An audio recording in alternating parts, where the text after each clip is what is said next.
I don't know what the hell seems to be happening with Facebook, y'all, but I'm happy to see that everybody's okay and everybody's locked in. I want to make sure everything is taken care of. Swear to crispy Reese and raisins, man. I tell you, every time I think I have everything squared away, it's something technical in the matrix that always gets in the way. If it's not Microsoft with this new shit that just seems to pop up every time, it just for some damn reason they just feel like they just want to keep making life so much more complicated. Then they don't want to go nowhere. I'm like, please get out of here. I don't want to see nothing. They try to force you to see stuff, man. It's a damn shame. Anyway, it is. Oh God, there it goes. Still, try to click it out the way. Microsoft, y'all can kiss my grits. Anyway, as we move forward, y'all, welcome to the show. It is the 10 o'clock hour. It's nighttime, y'all. It's Friday night. This is your boy Mo Delgado, and welcome to the show. This is the New Norm 2.0, where we have a discussion about all kinds of shit. And we welcome you to the conversation. So let me first say to some of the people that are here visiting, if you're new to the show, understand this is a show. It's not a back and forth conversation like people usually have on this discussion and that discussion. So I try to make sure I connect with the people who may be in the chats. But please forgive me. If you'd like to, you're welcome to come on through the show. That's more of a communication there. We're the internet-based talk show that brings you into the conversation. Let me shout out to my fam over here. I see Tina. What's up, cuz? How are you? That means we can play music from anyone. Like, for example, I'm not understanding what's about. I don't know what. I don't know. But you and I can talk another time. My man, Manny Studio, you know, bro. I want you to feel better soon. All right. So as we move forward, this is Friday night, and the discussion is hot. Let me make sure I put everything that needs to get up here so everybody can see things as we go along. I share information, and I make sure that everyone is aware about what we're doing. So welcome to the show. Hope everybody had a productive weekend, a productive week. Forgive me. Been going like crazy, nonstop for about 2.5 weeks now. Of course, for those who are paying attention, it's campaign season, and I am presently in a campaign to become Atlantic City's new mayor, Atlantic City's first Latino mayor, Atlantic City's own fighter for the people, and that sometimes demands your attention at different levels and different locations at the drop of a dime. So I'm going to make sure that I make myself available for those things. So for people who may not be fully aware of the dynamics of who your boy is, you know. So I've been running like crazy, and I've been really grateful that I haven't been ill, haven't really run into any real roadblocks other than just normal stuff here and there. Let me make sure I put things where I need to because I don't like how this cameraman.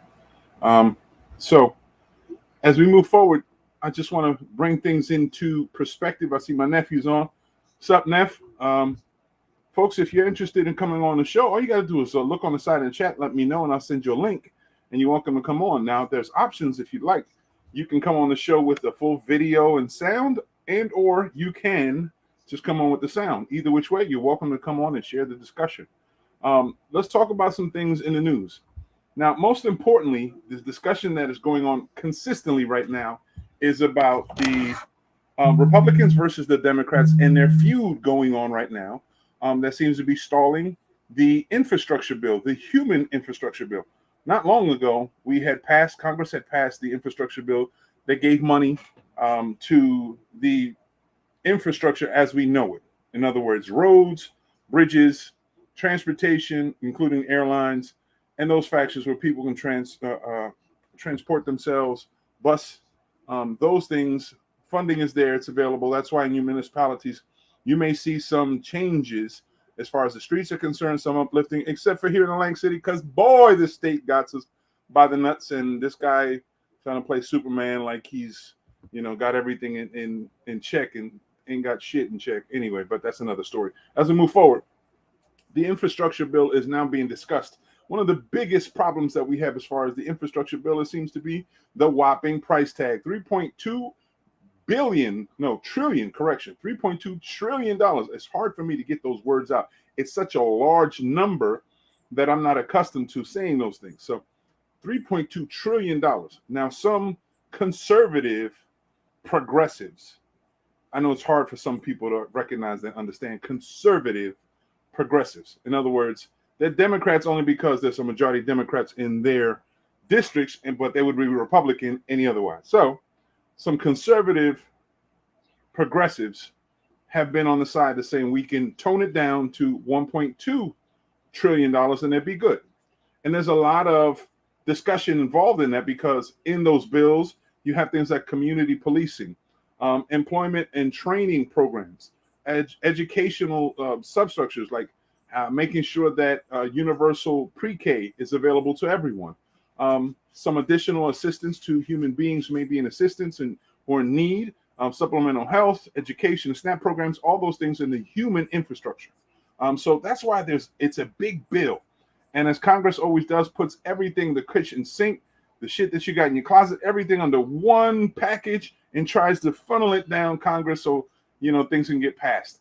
To me, it's always been the dumbest, most asinine, most disrespectful process that Congress has always done, regardless of Republican or a Democrat, because you don't give every issue its due process.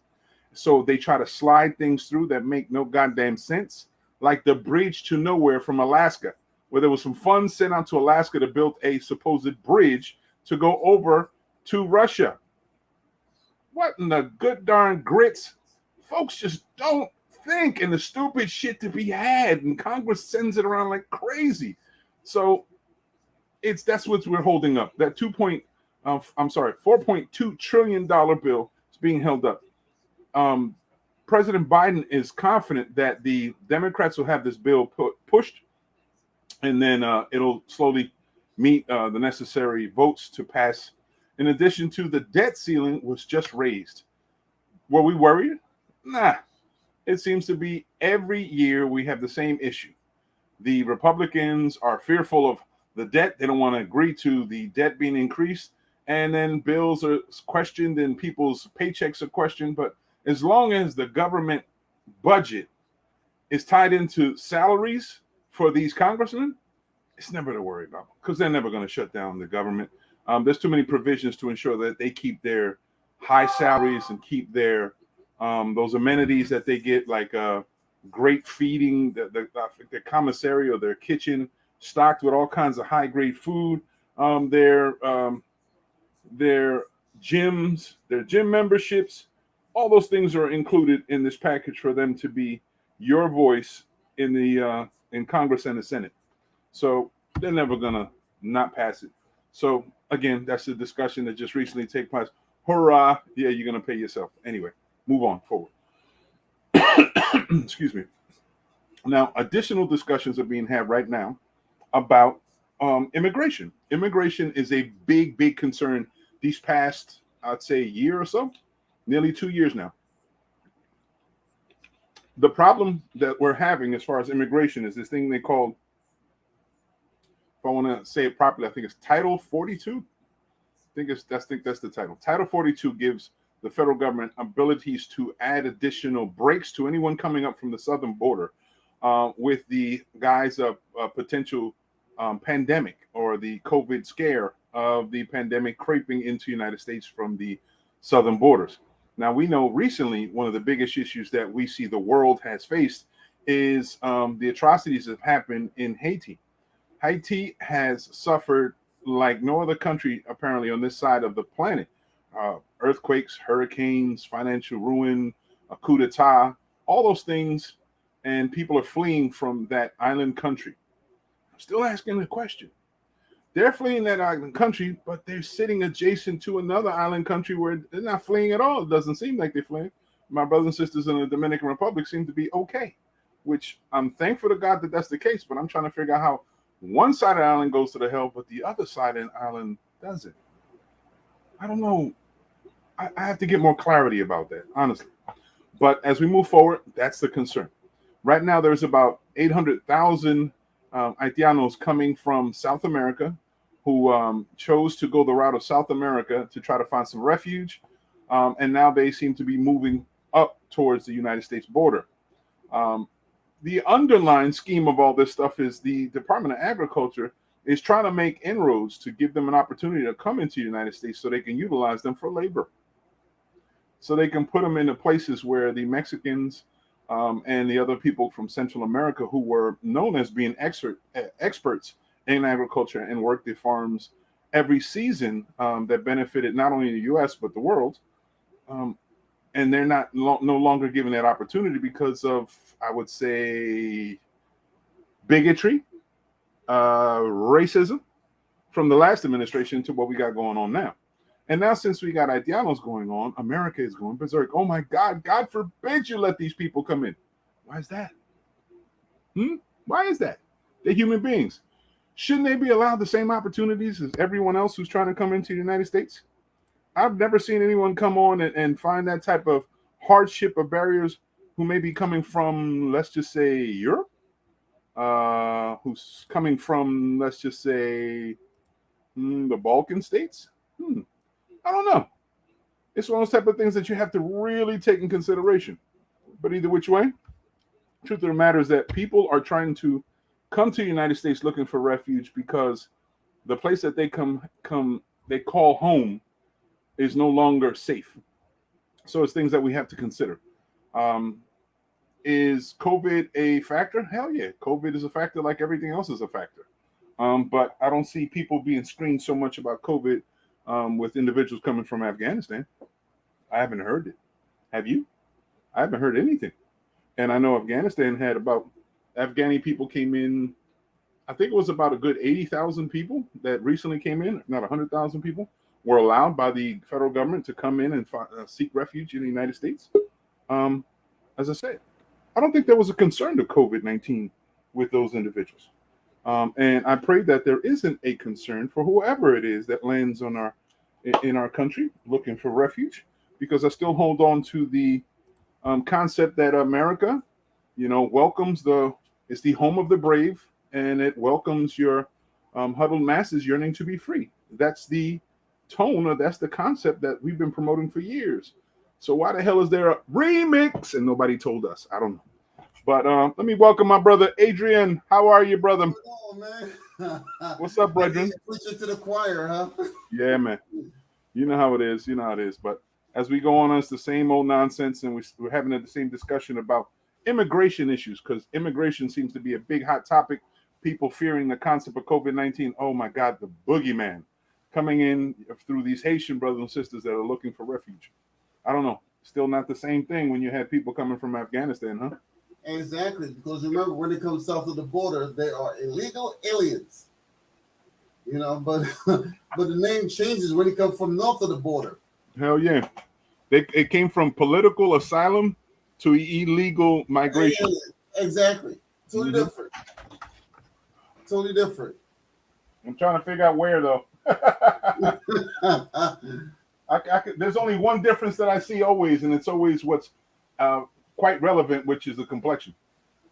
But I'm not gonna say that because people hate hearing that. You know what I mean? Oh my God, don't speak those untruths, right? Anyway, I had to fix, man. I'm telling you, it's like that old saying: "You can't handle the truth." You remember that? Yeah. Those famous words: "You can't handle the truth." It reminds me of my man Jack Nicholson. Nicholson said that. Yep. He said he talked about context, how we're the evil that America needs. You can't handle the truth. I was like, oh man, see that's that's true. And that's exactly true. Remember 45. Come on. Mm-hmm. How many truths did that guy told during his 4 years in office? Mm-hmm. In essence, that's the issue, man. We have a tendency of holding on to certain truths. We don't listen to all truths, but we listen to certain truths. We only listen to what we want to hear and what we want to feel our minds. That's what it really boils down to. When we do want to listen at all, right? Correct. Yeah. It's that bullshit. Correct. Like they said back in the day, correctamundo. Yeah. I'm trying to figure out why my sound seems kind of odd. I have my did you make a change in your speaker or your microphone? No, you sound great on my end. Thank you. Trying to work on that. Trying to work on that. Yeah, No. not a problem, you know. Okay. Well, you need a little bit of Barry White baritone, and then you'd be good to go. You know what I'm saying? I don't. Little I Barry haven't White had that issue. baritone, huh? I haven't. I've never had that issue. You're more of a tenor than a baritone, huh? Yeah. Right. Oh man. Manny Castillo says, thought we were trying to help. Trying to help who? Where were we? Okay. I see this. Let me go on. Still confused how this whole Haitian issue went from helping to nuisance so fast. Yeah. Hell yeah. I'm still trying to figure that out, man. I think amidst of all the stuff that we're going on with the social ills, there's always people's personal prejudices and biasness that always seem to seek some sort of light, and the issues that we have in America are vast, but the ones that are so still pertinent are the ones having to do with our truth. And one is America is a racist country. Of course, it was built on it. Come Yeah. on, let's keep it real. It was built on it. Yeah. But you know what? America is not built for real. You know how we are. Well, we It's love a to hear house the of cards. Basically, it's a house of cards being kept up by glue. That's yeah, all it is. It's a house of cards. yeah. Exactly, and it really depends on what cards we're talking about, right? Exactly. And when the heat turns up, it falls apart. Mm-hmm. Just like glue. You heat up a little bit of glue, it falls apart. Yeah, yeah. I I'm kind of anticipating that what's going to happen next is going to see a big media push about some hardships and atrocities that have happened. I'm going to see some John Wayne-esque movement. It's the same old thing, and it reminds me of the movie Wag the Dog. In Wag the Dog, a film crew and a film producer was recruited by the federal government to create a war that did not exist, to create a whole incidents that didn't exist, and they were promoted all through the TV, and no one could see different or would see anything outside of that. And they were able to manipulate the American minds. And all I keep thinking is that shit happens all the time. How because we have a limited amount of viable news resources, that we don't get the full stories, and Of then course. Of we're course. led to believe some bullshit. Like just recently, um, Facebook going down as often as this as with us. Okay, I see Manny says at this point I feel the federal government is using the immigration issue when it's convenient for votes. All sucks their own. Yeah, yeah, Yeah. you're right. You're right. Mhm. Yeah. You're right. Because as as the Haitians come in, more than likely because of the issues they've had, it will be that they come in and become, if they get a chance and opportunity to stay here in the United States and a chance to vote, they will more than likely become Democrats. Of course. Right. And that's what a lot of the Republican Party is totally afraid of. Mhm. That and a lot of the Hispanics also doing the same thing. Yep.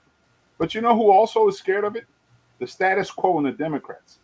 Because the status quo want to minimize the amount of people who have the voting process because they want to continuously manipulate it so they can benefit from it. And I've always said this, no matter what letter R or D, you can see the dirty ass individuals behind everything manipulating Yeah. others using money and opportunity as their sweet tempting uh, uh, venom. So that, it's one of those type of things that we have to be careful. You got to be careful of those bearing gifts. And this is what's going on these days. It's really sad. There's an old saying in the Bible: "A gift from the enemy is nothing but a bribe." Remember that. Shit, hell yeah, we see this all the time. And that's all that really is. So, how has your week been, brother? It's been splendid, man. I'm serious. Okay. Like I've always say, stay positive. You have to. Yeah, yeah. Be positive and test negative. That's my motto. That's my mantra. This is the way we roll. Staying above ground is what it's all about. Get your health checked, the whole Right. 9 yards. Right. Because you might be trying to avoid COVID, but you might die from a stroke. So get your health checkup. Hell yeah. It's one of those things that even when you think you are at your peak health, something can knock you in your ass and prove that you're not. It personally happened to my best friend. I told you. Yeah. He was like, so, everywhere he had 2 masks on, he had a shield on his face, the whole 9 yards. And what took him out of here was a stroke. Never saw that one coming. You know what's crazy? It used to bug me out seeing these marathon runners.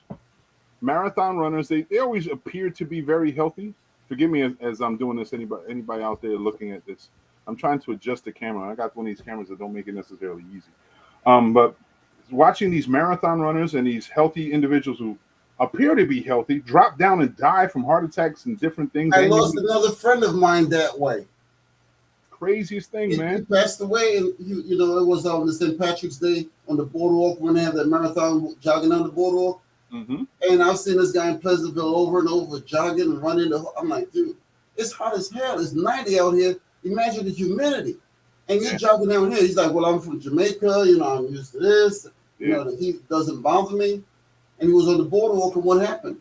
Passed away. Oh, yeah. All that stuff about the heat don't bother you. It's a whole different type of heat in this part of the world. Yeah, it is. Yeah. You know, totally different. Yep. So we have to be real cautious about that because the way things have gone, you never know what can knock you on your ass. And plus, even in the whole concept of what we look at as being healthy, sometimes isn't. Even talking about that same concept of marathon runners, I've seen quite a lot of them that have guts, and they like really good long distance runners in the whole nine. It's just some people's physique don't necessarily they don't necessarily give off the idea of being super healthy. Even the people who are looking very fit, very little bit of fat and all that stuff, you don't know what's going on underneath the skin, man. You don't know the human body is nothing but a machine. That's what it really is. It's a machine. Yeah. Any way you cut it. Yep. You know, and the thing that keeps this machine, you know, going and running is basically science. Everything has to do with this machine is nothing but science. You know, the vaccine is science, you know, the blood test is science, the whole 9 yards is science. Absolutely.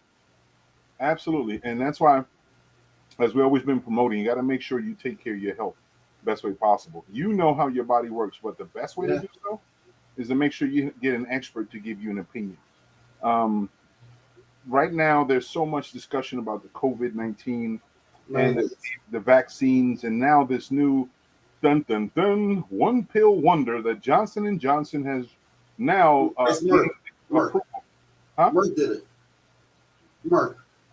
Merck was working. Well, it's being promoted as Johnson & Johnson, so it's Merck is the one that designed it. Merck is the one that came up with it, yeah. Right. Okay. So this one pill wonder, who's supposed to give you a 97% effective rate, one pill. All I keep 97. I heard it was a 50-50 shot. 97. I heard it was a 50-50 shot taken, you know, throughout a few days or whatever the case may be. It was promoted the other day. The discussion was had, and it was 90%. This is what the reports are suggesting. This is what they submitted to the U.S. Federal Drug Administration, the FDA, for approval, saying it has a 97% efficacy rate. The distance-wise, they're saying that it can extend up to 8 months before a secondary shot would be needed or a secondary dose of it. They said, but the dose, the way it's broken down, it takes longer for it to break down within the cells. So that's why it does longer. But that was the question, because if they're promoting it 97%, and then the first Johnson & Johnson on alone was less than 45, and then it went up to 61% total. 65, yeah. Something at a real low rate. Mm-hmm. How was it that they all of a sudden got the formula right? And that's the problem. That's the problem that this whole country is in. The total lack of proper information going through the channels. You know, you hear one thing, I hear something else. Exactly. You know, and if both of us are right here and we're looking and talking to each other and we're confused about what's going on, imagine the general public are totally, you know, blown away. They're mystified. Exactly. And that's what happens too often. Right now in a situation where, excuse me, we're such in dire need of exact and provable information. It's one of the reasons why there's so much of a stalemate right now when it comes to vaccinations. Because there's still, every time we feel comfortable, once we get into a certain wave of comfort, and you'll see a spike of individuals feeling comfortable enough to be vaccinated, some striking information that could be just a little difference can set up enough of a break and obstacle that it will eliminate that momentum. It'll wear it away. And that's one of the things, man. If we were better informed, if we were more involved in the information process, I think the Americans are intelligent enough to want to do what's right based on what they've learned. You know, this country is hit a bottleneck. You know, you have like a track, you go straight into like a track. You know, like you drive down the expressway, you know, doing 65, 70, and all of a sudden you just come into a bottleneck where the traffic and stuff is going out to one lane. So you go from like 4 or 5 lanes to one lane. That's basically what's happening here in America. Everything is coming to a head. Hell yeah. And this is one of the things that we talked about. Manny says he's fully vaxxed, but he caught COVID. He says he's not, he don't feel sick, but that's the misconception that we brought, that we can't catch it as we're vaxxed. That's what we talked about before. Vaccinations doesn't eradicate your chance of catching COVID-19. It's supposed to lessen the impacts of the symptoms. It's not a cure. It's not a cure. It's not that shield. It's not a I'm Superman type of experience. No, it's not a cure. You know, it's not at all. It's just going to help eliminate the intensity of symptoms that you exactly. get. That's it. That's it in a nutshell. No one has come up with that particular pill that will totally eradicate that just by taking one. Nope. You know, it's not going to work that way. Or one, you know, vaccine. No, it doesn't work that way. And even with that in mind, you know what bugs me out is that this seems to be the only vaccine that has worked at like that. Vaccines have always helped to eliminate the cells growing inside, even protect you from catching it, catching different things, from polio in the beginning before it was eradicated. Mm-hmm. You had other things like the typhoid and polio. Exactly. Many of these shots, correct. All the different things that led all kinds of divots to people who are much older in their arms type deal. The vaccinations that will go around. Those at the time helped to eliminate your chances of catching it. This doesn't do that. This just protects you that those symptoms that may come about don't kill you. And that's the first time I've ever heard of any vaccine. And I've done a little bit of research, not a whole lot. So I'll be honest with that, quid pro quo. But what I've heard is just that this is because of the intensity of the intelligence of this this virus, that it's only trying to work on this specifically because it's so complex and it's ever growing or changing and morphing. We just heard the discussions about the Mu variant, but we haven't heard anything else from it. Now they're talking about whether we're turning the corner on the vaccine. Exactly, I heard that. I'm like, miss me with that nonsense. Because they say all of a sudden Florida is down 77% as far as, I'm like, no, because they were saying the same damn thing at the beginning of the summer. They were saying everything was down and then everything spiked up and then everything's back down. Miss me with that BS. That's where I look at it. They're not looking at it from it's just by the report it is. They're absolutely right. But they're not talking about why it is that way. They're not talking about that most of the sick people came about at the spurn of the summer and then in spring, early spring, when these people were just out there for spring break and hanging out. Exactly. You see some of those parties, they were off the chain. Those parties were off the chain. All kinds of body parts and sweating limbs everywhere, boy. Yeah, you know what I'm saying? They were partying it up in Florida like there was no freaking tomorrow. I know. And then they went home and brought the sickness home. So exactly. And then you have Sturgis did the same damn thing also. Oh, these guys, exactly. It was like then you have fish in Atlantic City. You know, that's a lot of fish on the beach. Mm-hmm. Freedom to decide whether they want to get the jab, right, or not, but what cost do we have to keep allowing these individuals to get not only each other sick, but us people who choose to get vaxxed? I know. That's the ultimate cost. The idea is now, or people have a tendency of questioning whether this is they're impeding on your liberties. My whole thing is that it's not just your liberty that you have to consider. It's if you get sick, now you're impeding on not only my liberty, but my life. So these are concerns that have to be discussed. This is really restructuring the way we look at things in America. Exactly. You know, it's not as easily, it's not Cocoa Crunch like it was before. There's so many complexities now that we really got to consider, because these things are not only just making you feel uncomfortable, they're killing your ass out these days. So we have to really be very considerate. You know, a lot of companies are mandating this now, you know, where some of these, you know, people are like, well, I'm going to file a lawsuit. Well, you got a snowball chance in hell of winning those lawsuits because, you know, this one individual already set a precedent and the Supreme Court is going to roll on that. Yep. Manny said he's tired of just feeling like he got to walk on eggshells. I think we're all are tired of having that feeling, but the more we're accustomed to a new adjustments that we've made, the less intrusive they feel, the less, you know, we feel constricted by it. We adapt by it. You know what I mean? It's just that we've gotten accustomed of always being able to walk around without underwear. Then we're not understanding how we're banging underneath our clothes. You know, now it's just a little different. It's just adjusting. And these are the things some people don't mind adjusting because it's what his life is, and then other people don't want to adjust. And they're the ones that like try to storm the U.S. Capitol. They're the ones that are sitting in front of school boards and telling them their kids shouldn't have to wear a mask. They're the ones stopping supermarkets from protection protocols and causing issues. You know, these are the individuals that are just making it even harder for all of us to live.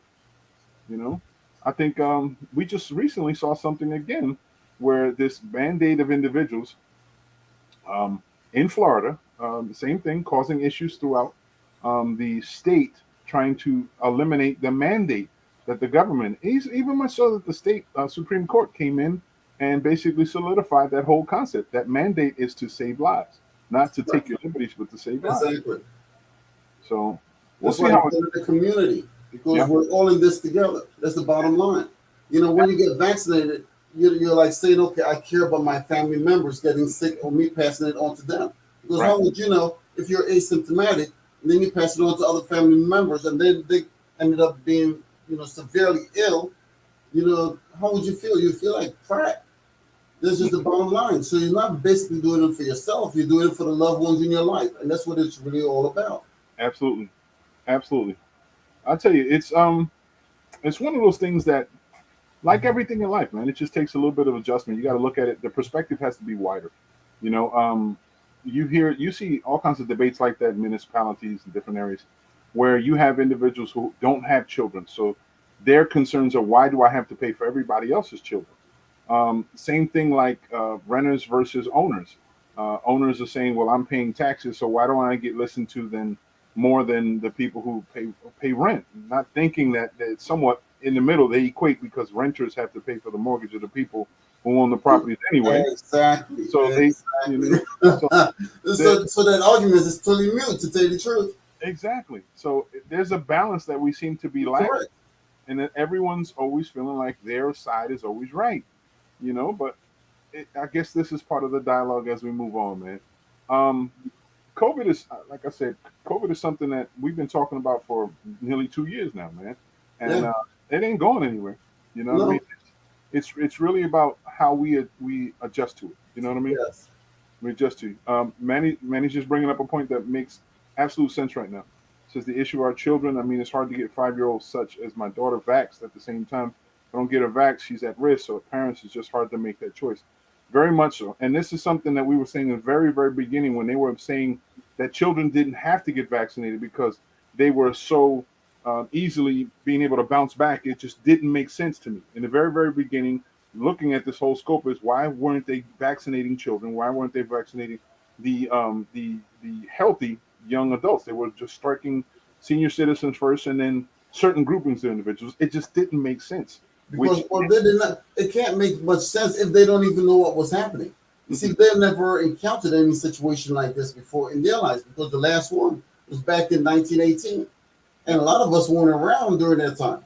Yeah, so, I was. So a lot of neither was I. You know what I'm saying? I was swimming around in the celestial atmosphere somewhere. You know what I'm saying? Right.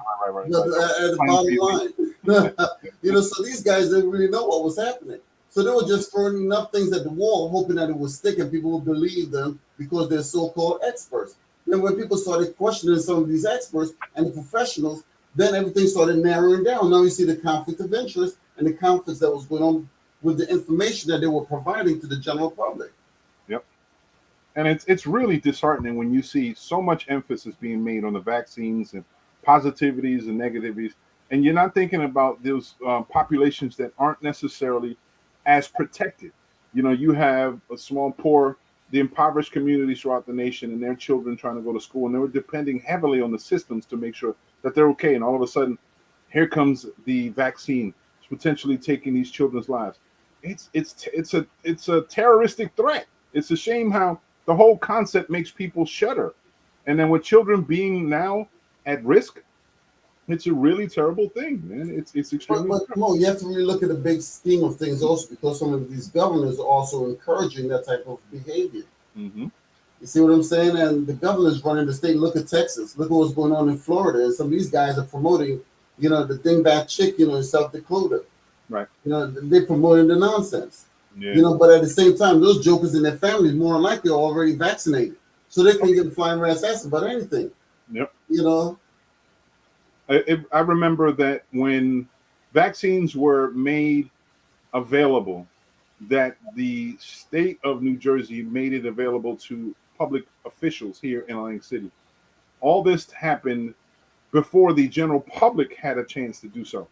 To me, it seemed like an ethical shot in the nuts, for me to be, because the whole thing was, why am I gonna, take this vaccination, and if, while everyone else has to be potentially put at risk? I don't feel good about that. That's why one of the reasons I didn't get vaccinated when all those things were available at the time. And this is around the same time that one of our these dumbasses that I call my colleagues was saying it was just like the flu. It's influenza. You know how that's what bugs me out. it's That's just a what flu. bugs me out. You know what I'm saying? That is such a shallow argument. Exactly. It doesn't hold one drop of water. Nothing. Then the mayor having parties and shit and allowing certain things to happen. This is just the idiotic behavior when people lack knowledge or lack at least the scope to really consider the potential risks of it. That's what pisses me off about how things are, man. But I'm very supportive of the concept of people knowing what they're doing. You know what I'm saying? Knowledge is power. Knowledge is Exactly. power. As I said before, I was vaccinated. I made sure that my son was vaccinated. My wife was vaccinated. My mother's still fighting this whole concept, even though I know she needs it most. But she comes from that realm where she'll go reach in the garden and find all the medicine that she needs to clear herself. All the rest of them are. Tell her pull up a tomato and make a nice salad with some cilantro and stuff and like that. You know what I'm saying? That's basically where you're going with it. And be some fine. green peppers, you know what I'm saying? And we talked about that natural medicine, that kind of shit where they put onions in your socks and you have to if you talk about that natural medicine, you might as well go down to the Amazon jungle. You know what I'm saying? Because that's where a lot of this stuff is really you will find. Yep. So it's one of those things, man. You have to be very cognizant of what you do and how you affect. But ultimately, I think your decision, like my decision, like Nikki's position before, we weren't necessarily thinking about ourselves, but we're thinking about our loved ones, man. Correct, our family and family members, exactly. Right, exactly. We don't want to put their lives at risk, man. Exactly. I know, and why should you? Why should you? Because look, say you're not vaccinated, then you end up being asymptomatic. You give it to another member in your family. Now you're feeling like garbage because your system is able to fight it off, but now their system cannot fight off this disease. And at the end of the day, if one of them passes away, they're going to leave all the bills and all the debt and everything to you. Right. Thank you. That's how it's going to be. To stay in the hospital for a couple of months, you're looking at between $50,000 and $70,000. Who have that kind of money laying around?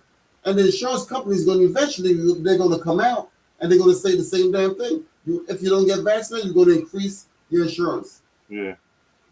Manny, there's no problem. You're not bombarding us with nothing. You're welcome to come on the show if you'd like to, if you feel good enough to jump on, to see your handsome face to jump up on the screen, man. So if you're welcome to come on if you'd like to. You're a soccer fan, huh? Yeah. He's very good. His son is like the man. Yeah, his son is definitely going to be. I was the old man back in the day. World class. I was the man back in the 80s. I was the man back then. You know what I'm saying? That's up your alley. So I understand. 4 years of high school, varsity, straight on through, and all that kind of stuff. So there's some connection there, man. There's some connection there. But back what we were saying as far as COVID is concerned, there's concerns, and now the risks that are taking place or the bombardment is going to continue now because it's flu season. So, so now you got to get your flu shot, and you have to get the booster shot, considering that you've already had the COVID shots, and it's plural, not just one, because Johnson Johnson is one, the other two is plural. Right. So it's basically saying, pull up a chair. You may be at the locations where you took the vaccine. You might be there more often than you'd like to. So, all right, we look forward to that, Manny. Make sure you can come on at any time, brother. But I was talking to the pharmacist the other day about the vaccines and the whole nine, and she was really helpful with a lot of information. She was giving me some websites to look into. This way, she's the one that really helped me feel comfortable with my decision to get Moderna. But she also told me about some new information that seemed to come around that's scope of interest, how there's other things, ancillary things that are supposed to If not, arm you with additional assistance to help extend or lift the amount of efficacy rates that you have in your system. She talked about some herbs here and then. I want to get some valid information first before I share it, because I didn't really look into it any further other than when she told me. But I'm gonna look into that. But she says the big concern now is because of the way how the influenza is, and if if you get your flu shot, how does it impede, impact, or help perpetuate the vaccine for COVID-19? Because in essence, it's attacking some of the same cells in some things, but in other areas it may be different. So it's a big questionable time. And then we're not really fully aware of how this can impact, because you have antibodies that you're developing in the body to help with COVID-19. If you're shooting the flu shot in there, it's starting to develop antibodies from that. Could it be an overflow of antibodies? I mean, I don't know if it's possible or anything. Could it cause any other additional issues? We don't know. That's for scientists to figure out. Exactly. That's why I said the human body is nothing but an experiment. That's all it really is. Exactly. And I trust science. I trust in science, especially science that has information to back it up, not just like the lady on the pediatrician who came at the aid of Donald Trump about getting what was that called, Evasambaquin or something like that. He was saying you can drink it and everything is fine. Yeah, that and bleach. Okay. Anyway, you were supposed to add a little bit of light to that. Shine a flashlight up, up your ass or whatever. You forgot the lights. You know what I'm saying? Right. Then you will see the light after the light. Exactly. Go into the light. Follow the light straight down the tunnel. You're on the gurney looking at the lights, like you see like one of those horror flicks. Hell yeah, it's hilarious.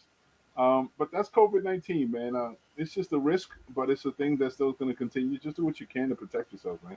I'm happy to see people aren't as affected. I've heard people had COVID-19 and they basically said, I didn't get sick at all. I didn't feel shit. It just went through. And I'm happy to hear when I hear stuff like that. It's just because very seldom you will have that type of reaction. Because like I've mentioned before, you have what they call long hauler syndrome.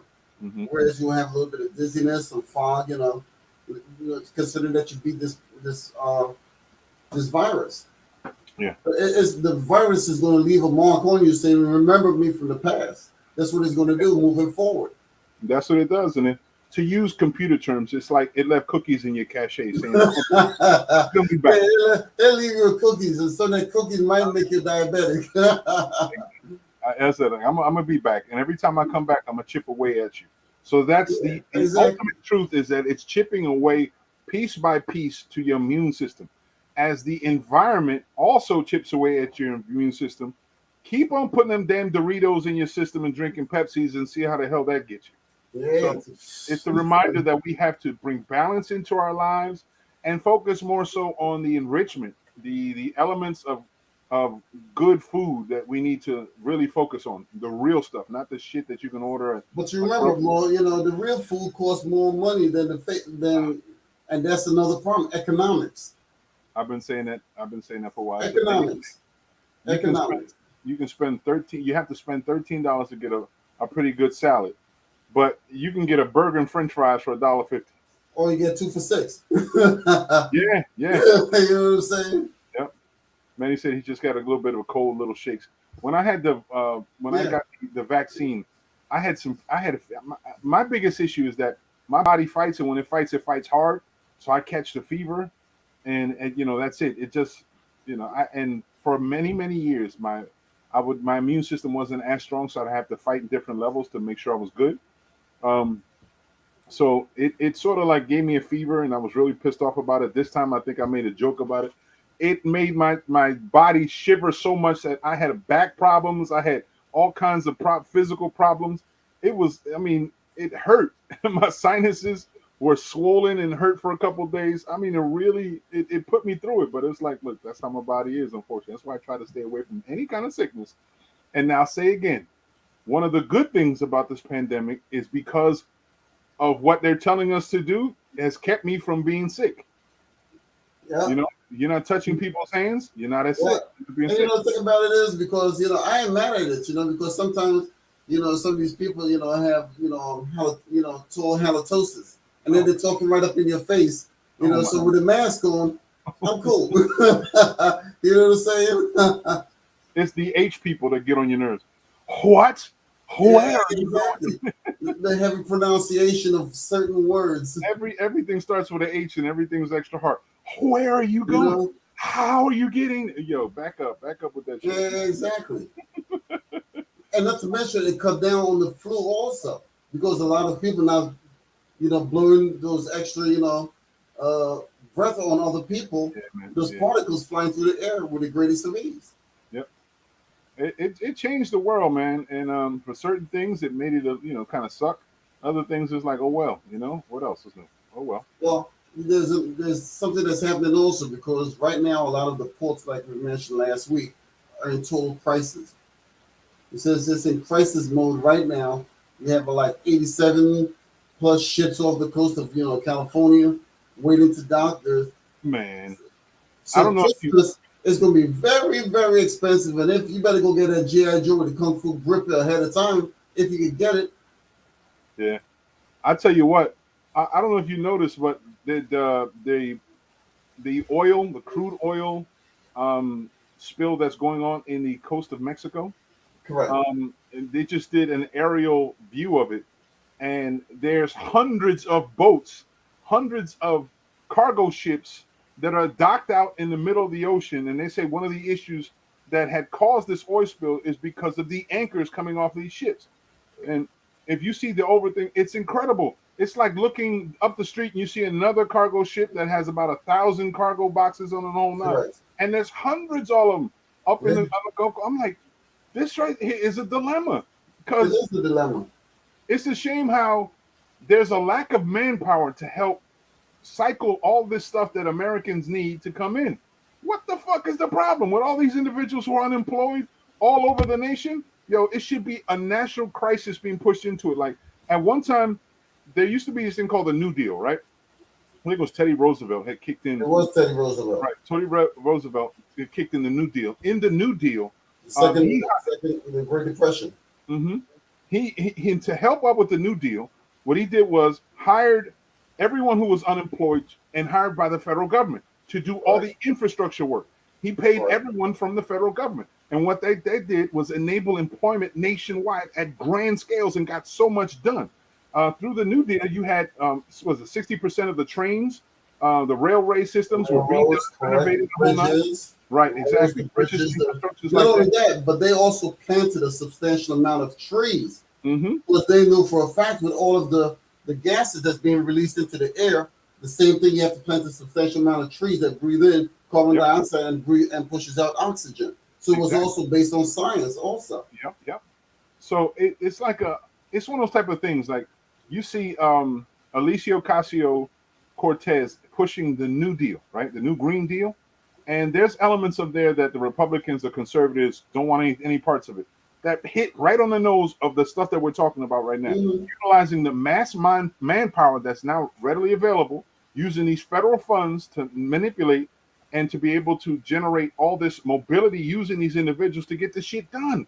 We could do all this stuff in a short period of time if they put everybody into work. Well, America is getting ready to go into a serious problem because once we get into the winter months again, everything starts getting cold, the pipes start freezing, a lot of them are going to start breaking like crazy.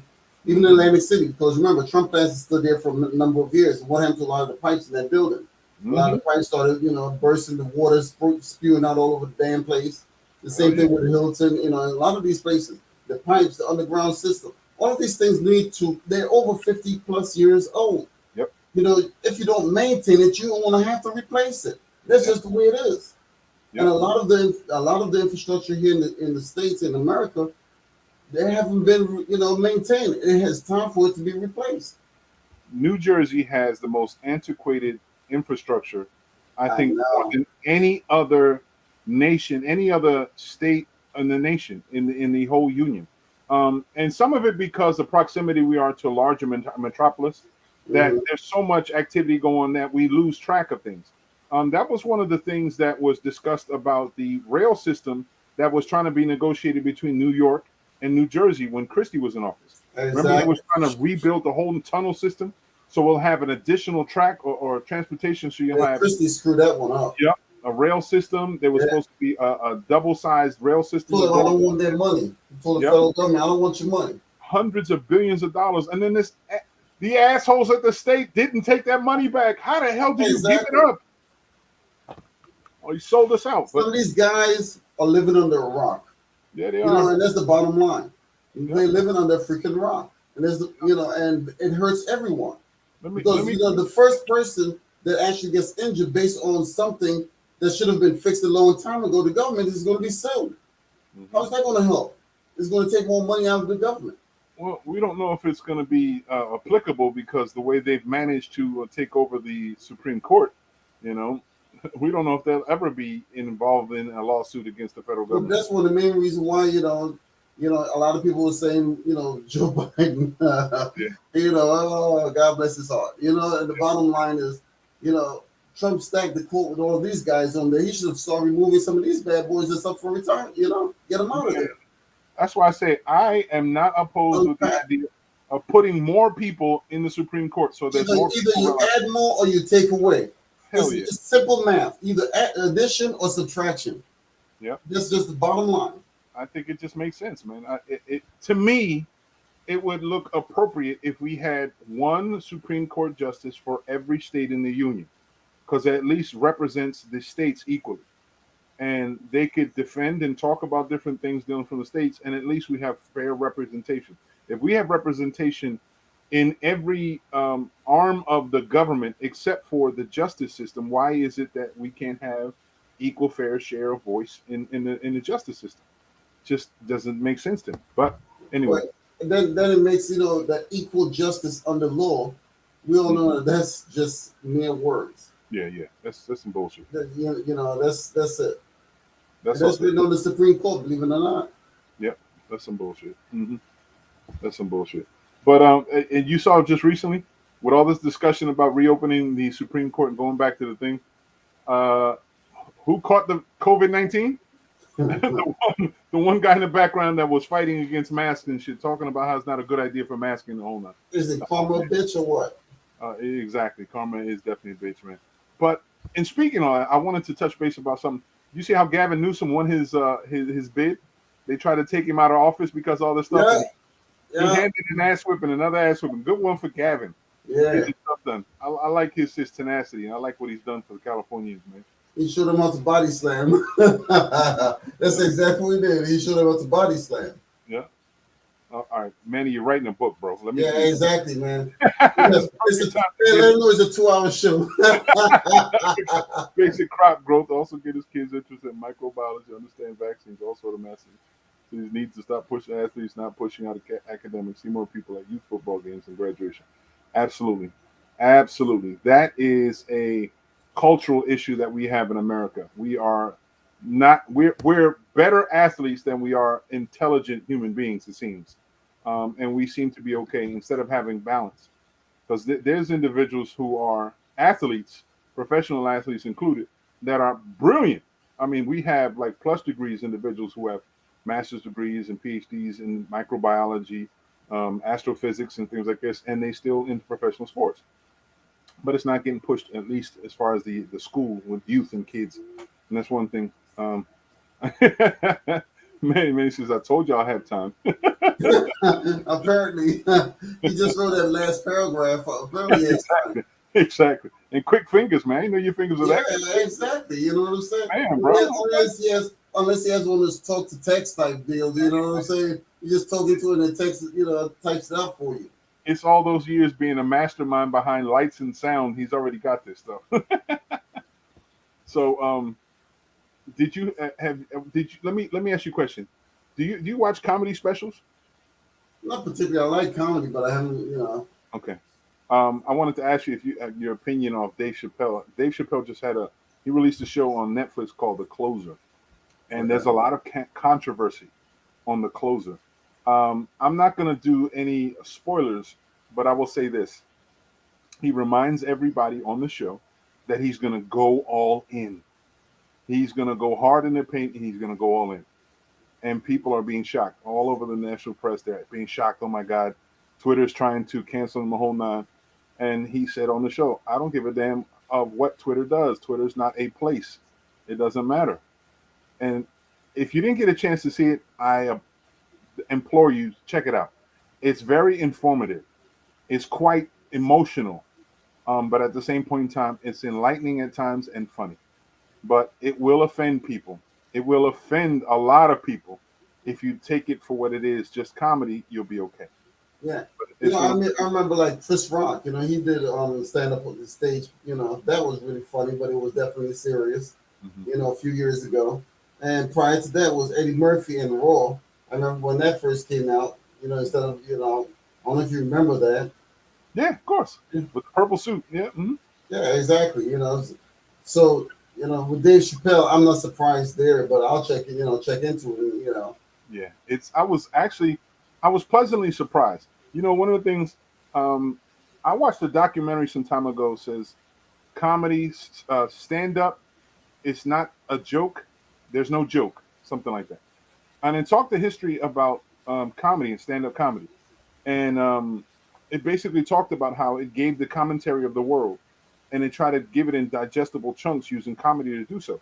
And some of the most brilliant individuals in time were involved in it. Like you have people like Red Fox, you have individuals like oh God, some of the greats.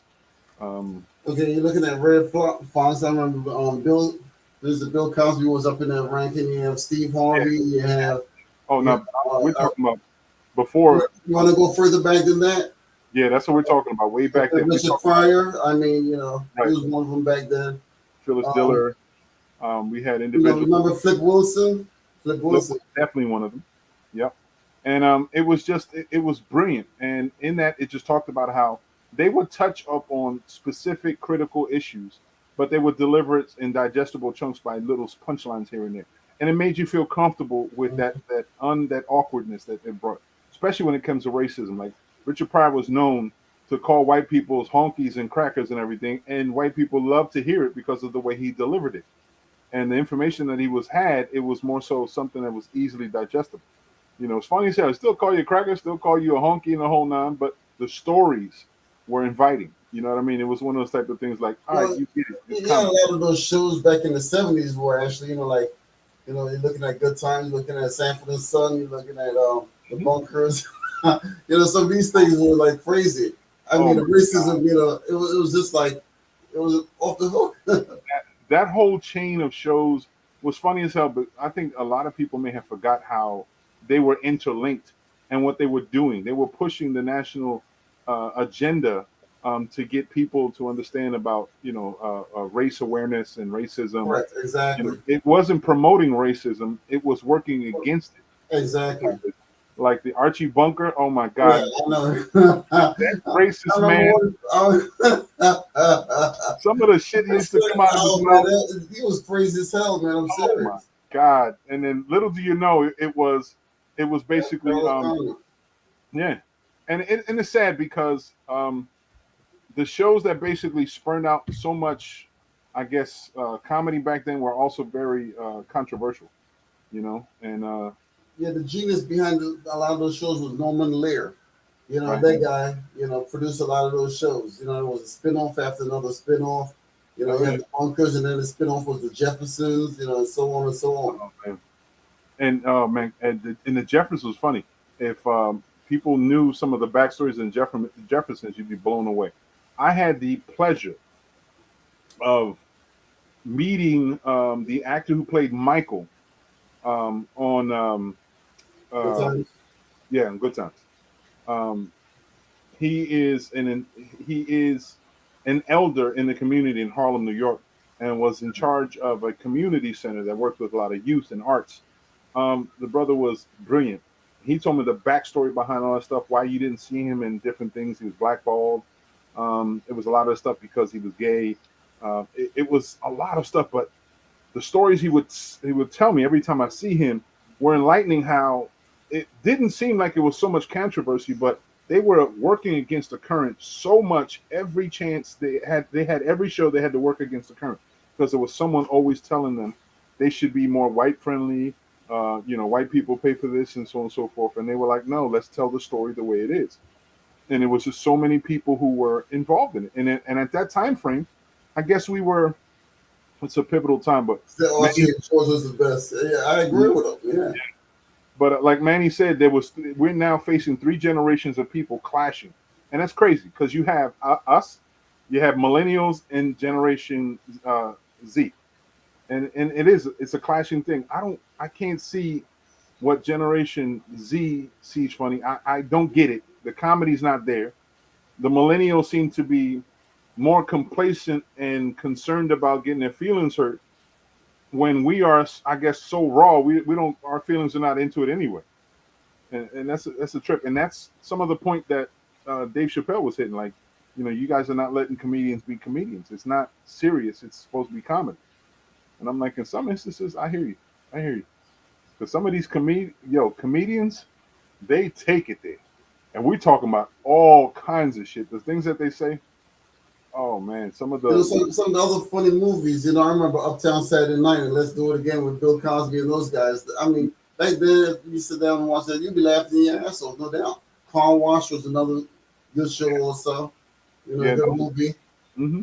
Those are the days of black exploitation films. And there was a lot of enriched, like it was the same type of tempo. You would hear the music in the background, which was a big seller. Yeah. They would sell, their soundtrack was filled with a lot of top hits of the day. You know what I mean? So people really enjoyed that. And a lot of times in films, people don't recall. Some people may not recall. Sometimes when these films were released, they would turn up the speakers even more, and people would be dancing in the movie theaters because that's just, someplace they get a chance to enjoy the movies and the soundtracks. Then the actors, of course, what they portrayed, it was a powerful role. You have Fred Williamson that was always like the man's man, always had multiple women, beating up men, smoking cigars. It was always the crazy shit. You couldn't tell him nothing. Shaft, what? Who's that big private? There's a sex machine among all the chicks. Everybody knows. And I heard they came out with another one, Young Shaft or something like that. I saw part of that movie at the end. Yep. Where Shaft and his son were handling business or something like that. To this day, that rendition is probably one of the favorite, more current movies I have. And it's not because of the role that was played of Shaft, which was Samuel Jackson played Shaft, right, or the son of Shaft. Son of Shaft, that's what it was called. Yeah, you have that movie? Yeah. But it's not only that; it's the role of the enemy or the villain. Peebles was Jeffrey Wright. Bugged me out, cracked me the hell up. Everything his role was playing a Dominican drug dealer. And he used, I think, every stereotype there was on the planet.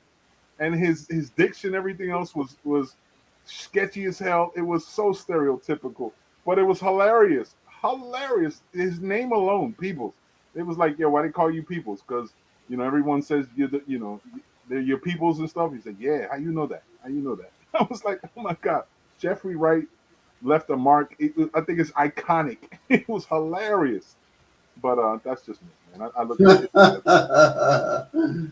Jeffrey Wright is an accomplished actor, brilliant actor, and I think that was probably one of his low points. But he did a damn good job. To this day, I love watching that movie every once in a while, just to catch a laugh. I see they got a new Bond movie out again, huh? Oh, Bond until the end, bro. Bond's always. I love it. I love Bond. That's forever bonding. It's forever bonding. Yep, I've always been a James Bond movie. Yeah, I've enjoyed a lot of James Bond flicks, no doubt. Yeah, me and my mother-in-law. My mother-in-law is not feeling too well right now. I don't know if she's watching right now, but she's not feeling too well. But we joke around and talk about the different movies, and it was always cool as hell. I love his toys, whether it's the car or the special agent stuff that he gets. That's what I love, that stuff. But they've had so many different Bonds, was like unreal. It's like, but they seem like they picked the right person to play those roles.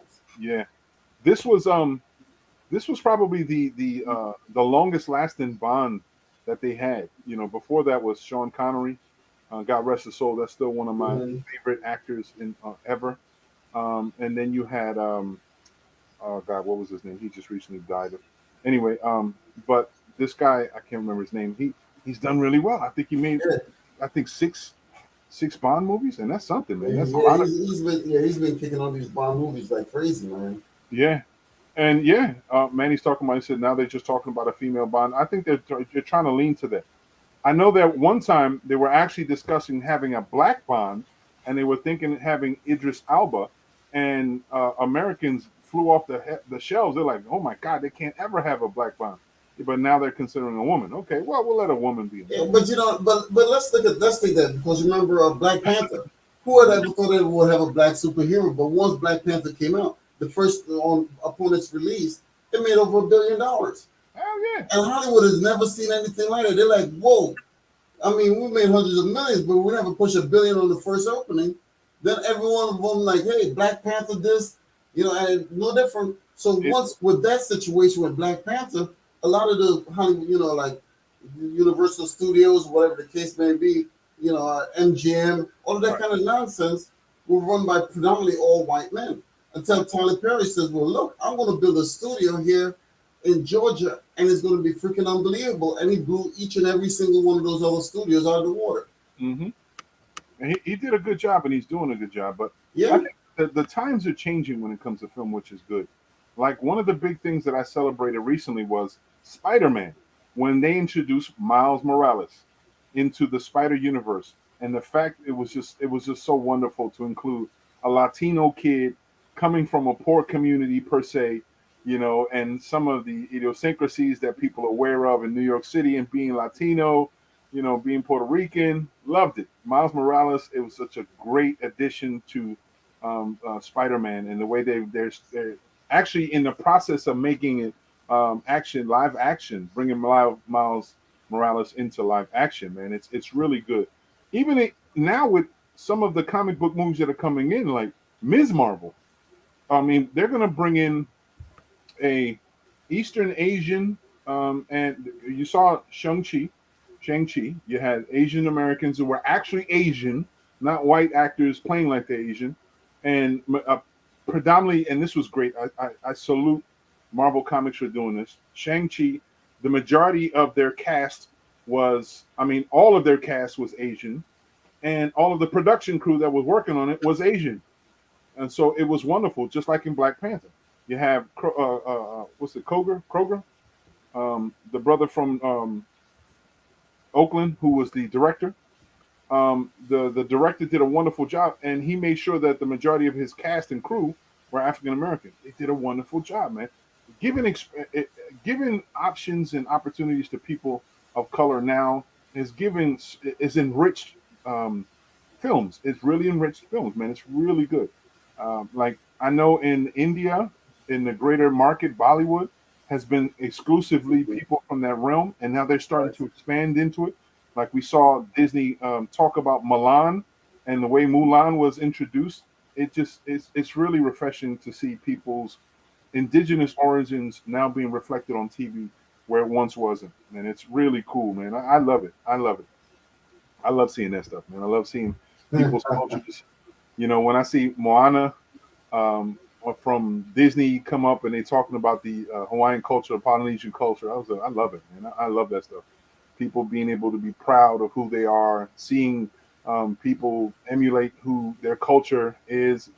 It's really refreshing. I'm waiting to see though if there's going to be any more talk about Native Americans being represented.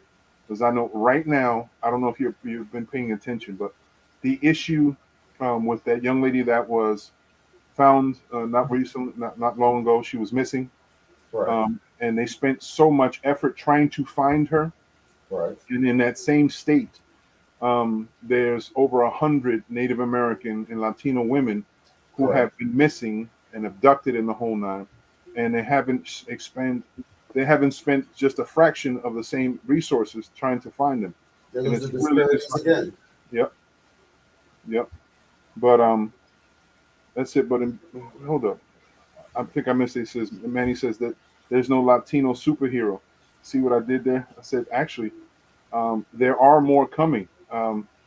There's, what's cool as hell, Manny, you may not be aware of this, but El Borinqueño, La Borinqueña, it's an actual comic book character that was recently made, and she has the spirit of Tainos in her, empowering her to be a superhero and be the fighter for injustice coming from the island of Borinquen, which is Puerto Rico. And this was a comic book character that was created in the early 80s, and it's really taking flight. That may come up. Lin-Manuel Miranda is in the background trying to support that scene when he can get someone to actually produce this, because it's going to take a lot of work to do so. But that's in the mix of it. And there's a whole lot more. The Legend of Don Quixote, that's actually been discussed, even though that was a fictional story. But there's a lot of true elements to it that need to be discussed, and that's also being discussed right now.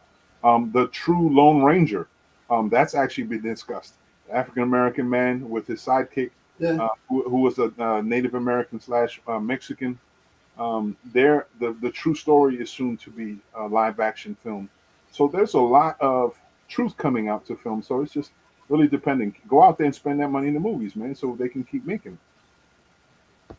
Or get a subscription to Netflix. Yeah. Man, he says, fuck that. That's a reach. At least he's keeping it real. You know what I'm saying? They could have made a freaking Wonder Woman coming up out of Puerto Rico as a Hispanic sister or something like that. Check that out. That would be pretty cool. Yeah. Wonder Woman, you know, is Hispanic, you know, off the island of Puerto Rico. Right. At one point, I look at it this way. At one point in time, Wonder Woman and Black Panther was a wide reach. Now look at it. So, never know. He says, what do you say? He said, long reach. Lynn better write a bomb-ass soundtrack. I think he's leaving that on. I think he's just doing executive production. I think he's trying to put the money to it. He knows what he can do and what he can't do. But I think that's what he's doing, executive producing. He's making sure that the money's available for them. But you have to make a movie like that is both Spanish bilingual. Spanish and English. Hell yeah, Spanglish superstar. Hell yeah, why not? Yep, it makes sense. It's different. Yeah, it's totally different. Mm-hmm. But there is you know what's really, really cool? Because people are starting to connect more with historical truths, that some of the storylines of individuals who were freedom fighters and real patriots, and I'm not going to say American patriots, but patriots to their own countries, are starting to be discussed. Like now there's more discussion about redoing Toussaint Louverture, trying to bring it to modern day, so more people can see who Toussaint Louverture was, and from Haiti. There's discussion about Che Guevara, discussing that storyline a little bit more because there wasn't too much discussed about that. The freedom fighter from Mexico.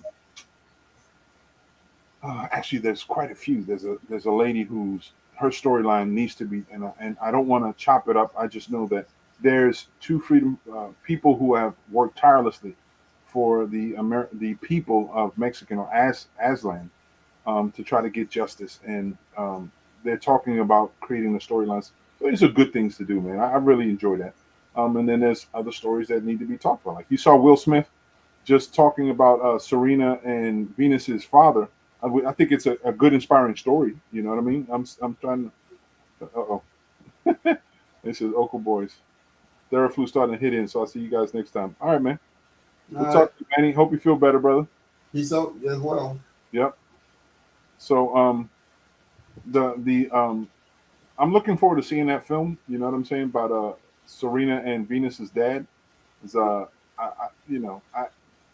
got like mixed messages or mixed feelings about him, but if it's success, I want to see it. You know, I want to see it in film. I want to see people, you know, really see the good story, not just the negative stories, man. Yep. Here we go. My executive producer, my life producer. Hey, my wife saying, "Hey, fellas." Hi, wifey. Hello. Mm-hmm. Yep. Exact. That's the one I was trying to go. Right now, there is a discussion, and Lin-Manuel Miranda wants to do this. It's a story about Jose Albizu Campos. Yep.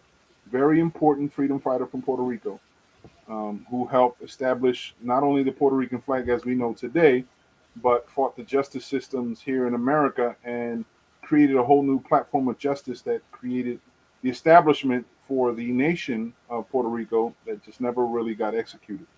But it's worthy. It's worthy. It's going to be cool as hell. I can't wait for that, man. But that's film. That's film. Mm-hmm. I know one of the other things that seem to be a hot topic right now, as they're talking about it right now, is Trump. The Trump overturn. There's more information going on about him trying to overturn the election. And they're really pushing. The federal government looks to be pushing it heavy, like they want to come at Donald Trump for his activities, trying to infiltrate, block, if not be a part. Got Laurel up in the Good evening. What's up there, Laura? How are you? Hey, Mayor Moses. Right now, I'm just co-host. That's all. I just wanted to pop in real fast. I'm on my way heading home. Okay. How was your evening? How was work? Long. Yeah. LONG. Okay. Well, it's really good that you can still spell. You ain't you can't spell no more. Yeah, it might get a little too late. Might have to go look it up. No, I still have my facilities. I still have them. Okay. So how's your week? It was okay, and people just don't know their limitations when it comes to alcohol and whatever else they using. Man, look. Know your limits. That's all I can say. Drink, have a good time, party, do what you do, but know your limitations. But you know what? That's the funny thing. You know, you've heard the statement of white girl drunk. That's exactly what it was. A white girl drunk. She took her header over in a pit, and then talking about, I didn't fall. Oh my God! What did she do? She took her header. She fell off of the stool, the seat at the table game, fell headfirst into the gaming pit, and tell security she didn't fall. Oh, I had a guy that did that before. So when I was up over there in Harris, same thing. The guy got up, he stumbled from the slot machine to the table, and he stumbled from the table right back into the slot machine. It took him up to the room, and he bumped his head a few times and ended up spilling a little bit of blood and stuff from here and there. A little bit of blood. Yeah, you know. I told him, I told you guys to watch this dude, but you didn't listen to me. I don't understand how people do that. I don't understand how you can get that way. So drunk that you can't control yourself. Okay, and then the people that they was with was no good because they just like looked at her fall, looked at her. It was like beat up, bruised up, throwing up all over. Then you ask them the next day, yeah, how was your night? I had a great time. A great time? Yeah, we have to do this again. Great time. We have to do this again. I don't get it. Neither.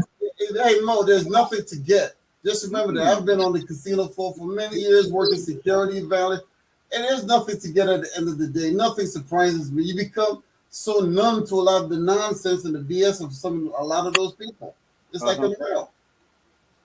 I'm just like, nothing surprises me. No, yeah, it can't. If it surprises you, it's gonna make your night. That's the way I look at it. So I was watching something online earlier about this one young lady down in, I believe it was New Orleans. And what happened was the security stopped her at the door. So she's like, the security guy, he's like, well, he's plainclothes too. I need to see ID. So she gave this guy her driver's license.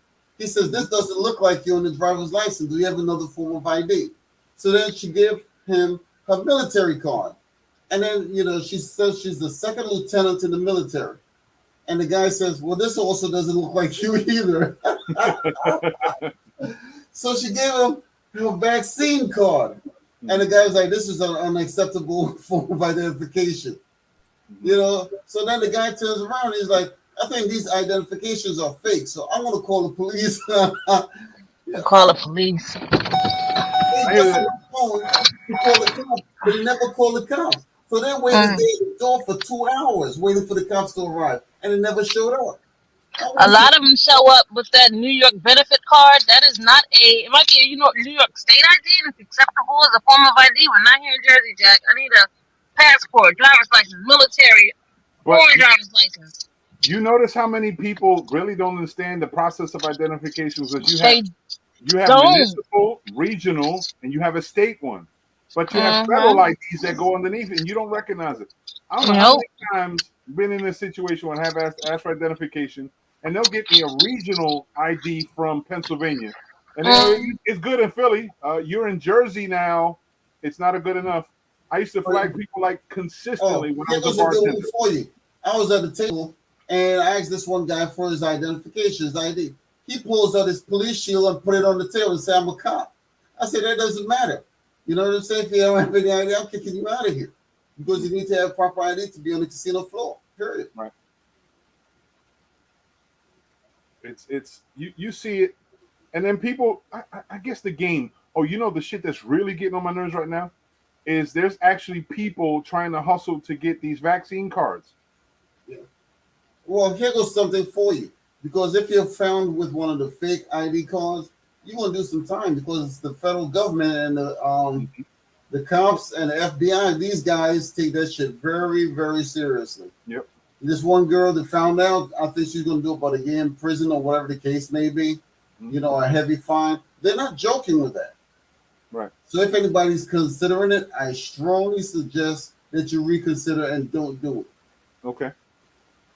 I'll tell you what, one of the dilemmas we're talking about as far as identification is they're trying to find out how to integrate some sort of marker or something on your license to say that you've been vaccinated so you don't have to flash multiple cards. So the issue is now that the digital format or the secured, or I forgot exactly the term that they use, the new one, the super ID, that's supposed to be the one that you can travel internationally and everything. Exactly. How do they integrate that whole system? My concern is that, are they waiting for something that has more permanence to it as far as the vaccine before they integrate that in the ID? I don't know, but that's going to be something, man, because people, I don't know about you, but that vaccination card is big as hell and awkward. It doesn't fit in your wallet evenly. Yeah, well, that's the reason why I take a picture of it and keep it on your cell phone. That's what I do. Very simple, because you always have your cell phone with you. So you have it in the gallery or in the pictures, just hit the photographs, bam, there it is. Yeah, the only thing is that's going to be as valid as taking a picture of your ID. It's not going to be valid. Well, the thing about it is in Jersey, they started recognizing taking a picture of like the insurance card or something like that. So they're recognizing that with cell phones. Yeah. What I did see is now the companies are offering vaccines are offering a digital format. They'll send it to you in your email and you can click onto it so you can have it on your phone.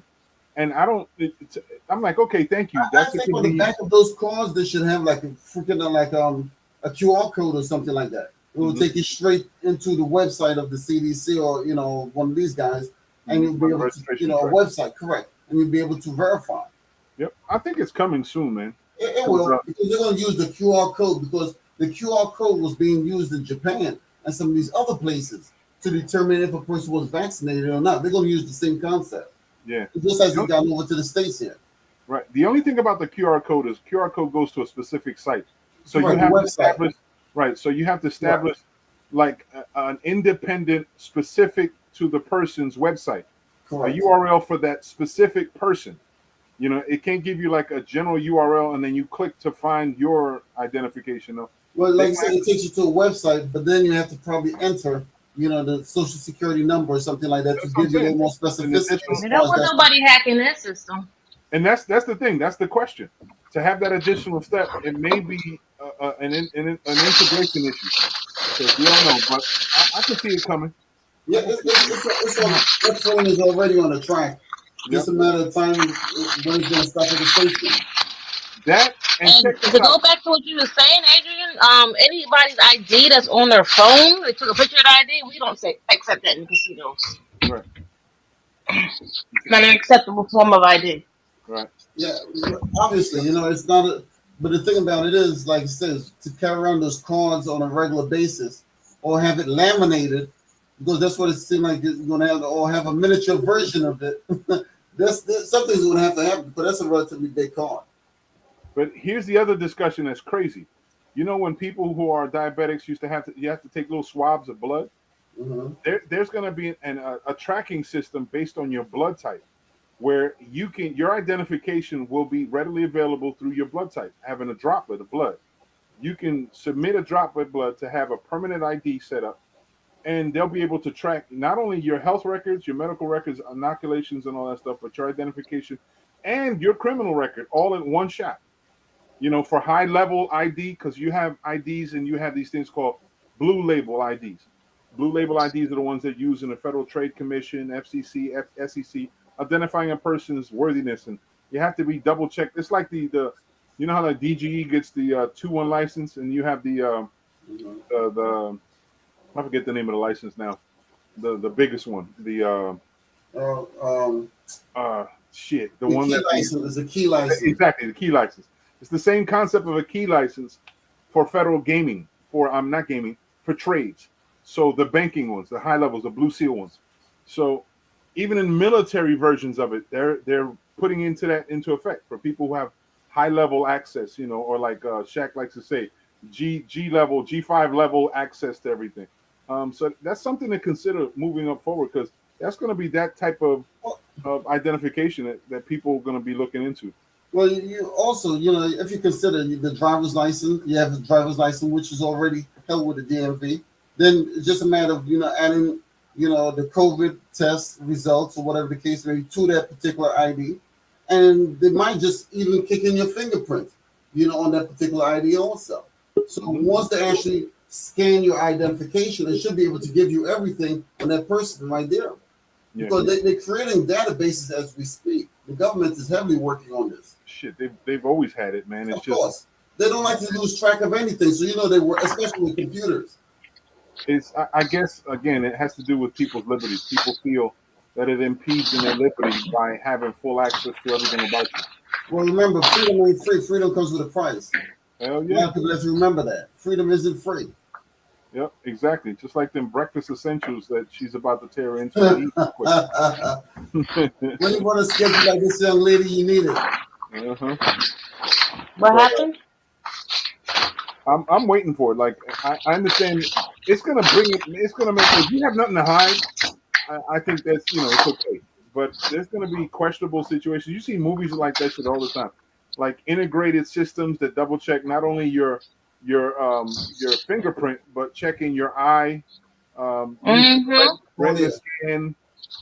So there's going to be all kinds of shit. There's going to be somebody reading, being able to tell your blood type, seminal fluid count. Seminal fluid. That's actually a process of identification in some nations. Well, this DNA.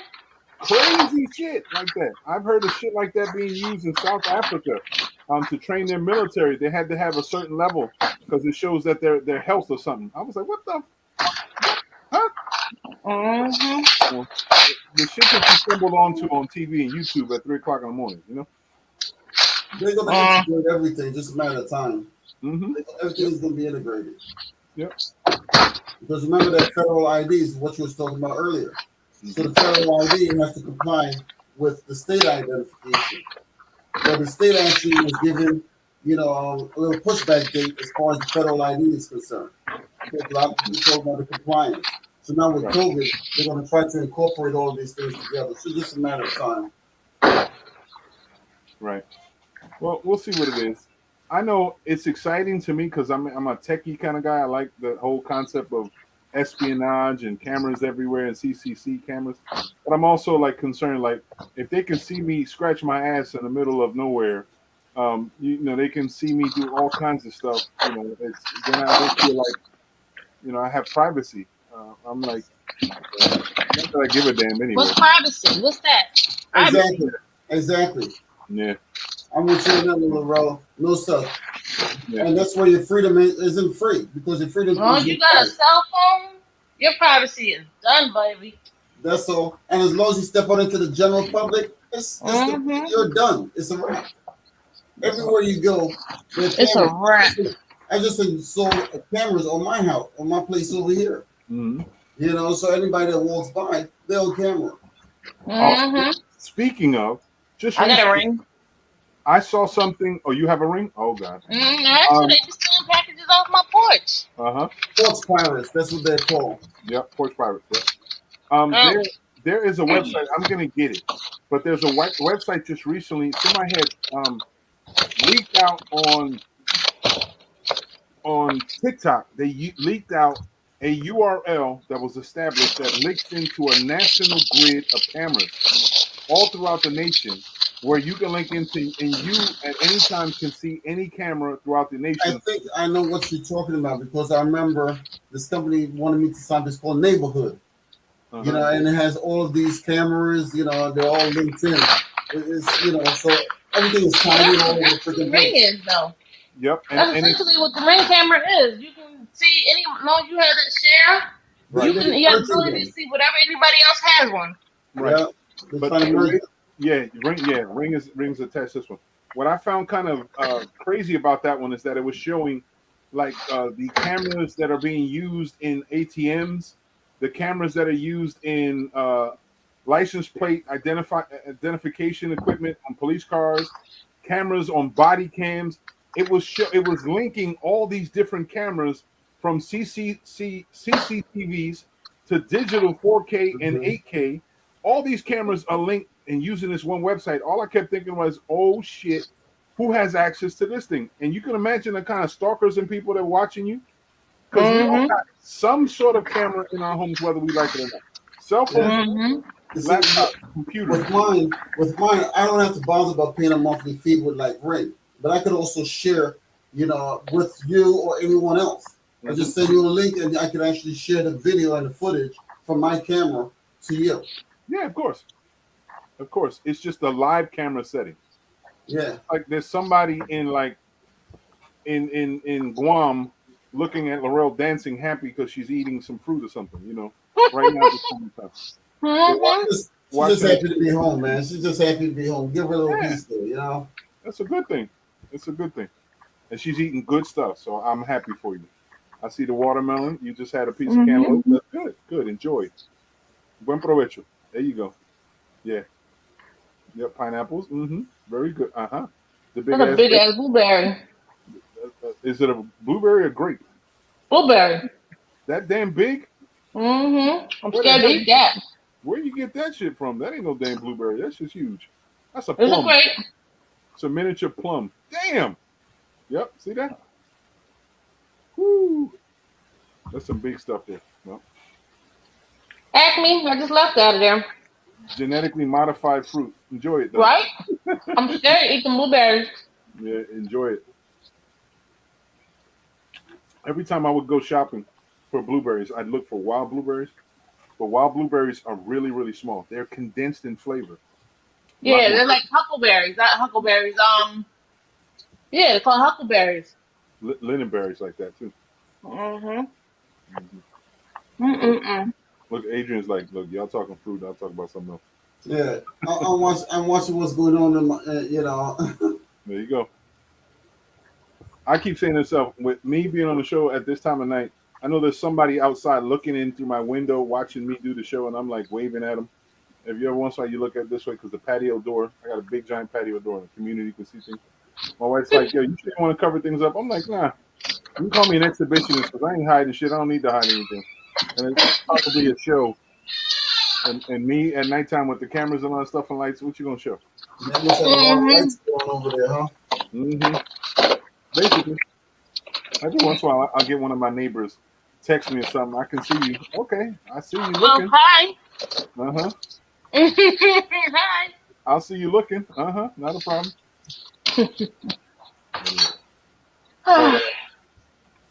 We were talking about IDs, and we were talking about how the new phase of IDs that probably will be stalking us really soon.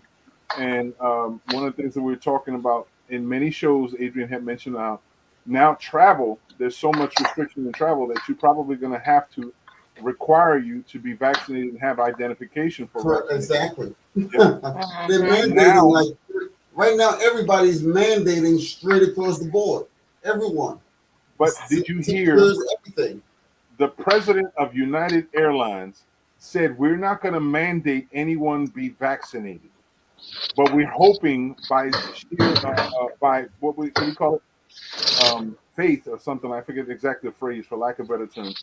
He says as a testament of faith, people should be this way, should be that way. I said, oh, he's welcoming trouble with that one. Yeah, no doubt about that.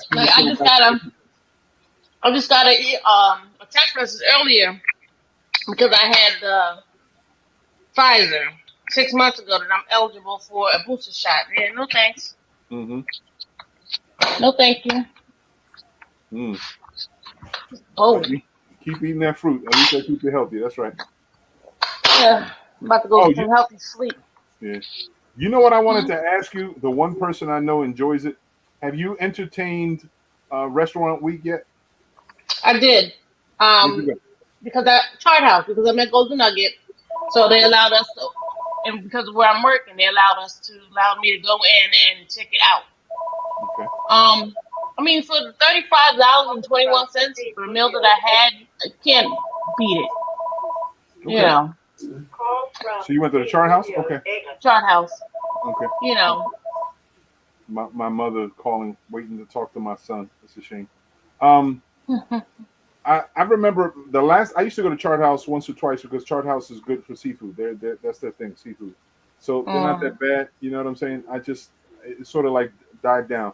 I was hoping that Vic and Anthony's would open up opportunities for people a little Vic bit and more. Anthony's does have a prefix menu, but it's small. Yes. Yeah, it's a little filet mignon and right. This and that. I'm like, but beef and everything is so expensive now that they had to. Shit. Same thing like Yep. Ruth Chris's and the Doctor. I mean, everybody has their menu, but it's it's a prefix menu. Is if you want this, okay, it's 35 to 21. If you don't, then you order off the regular menu. But I figure for restaurants that I wouldn't normally go to or couldn't normally afford, just try it out. You know what I mean? $35.21 is perfect. Right. That's the big grab. My wife and I talked about wanting to go to a restaurant, to a specific one, whatever the situation, to find out. But this year's Restaurant Week looks like it sucks. There's not too many offers. Yeah, it was. It was every restaurant here, basically in Atlantic City, had a small prefix menu.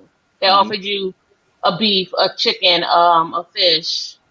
The alternative. The same old shit. I don't know how much time chicken marsala we can get. How many different versions of chicken marsala? Right. So it's just what were you looking for? Or there's a couple of restaurants offshore. As long as they were in Atlantic County, they kind of participated in the Restaurant Week. Now I think the ones at Golden Nuggets are extending to the 15th.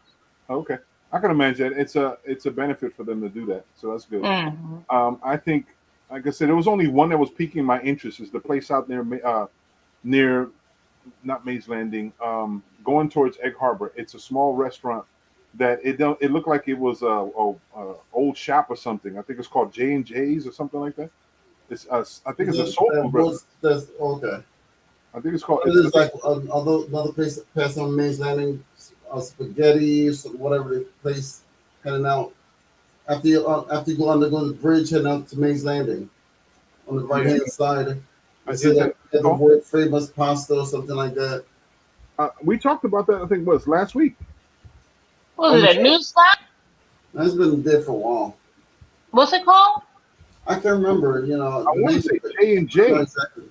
I'm gonna locate it because I said that was the only one that was piquing my interest, and it's because I've seen pictures of the food. I know people who went and enjoyed their food. Went there. It's the same place I've been there already. Yeah.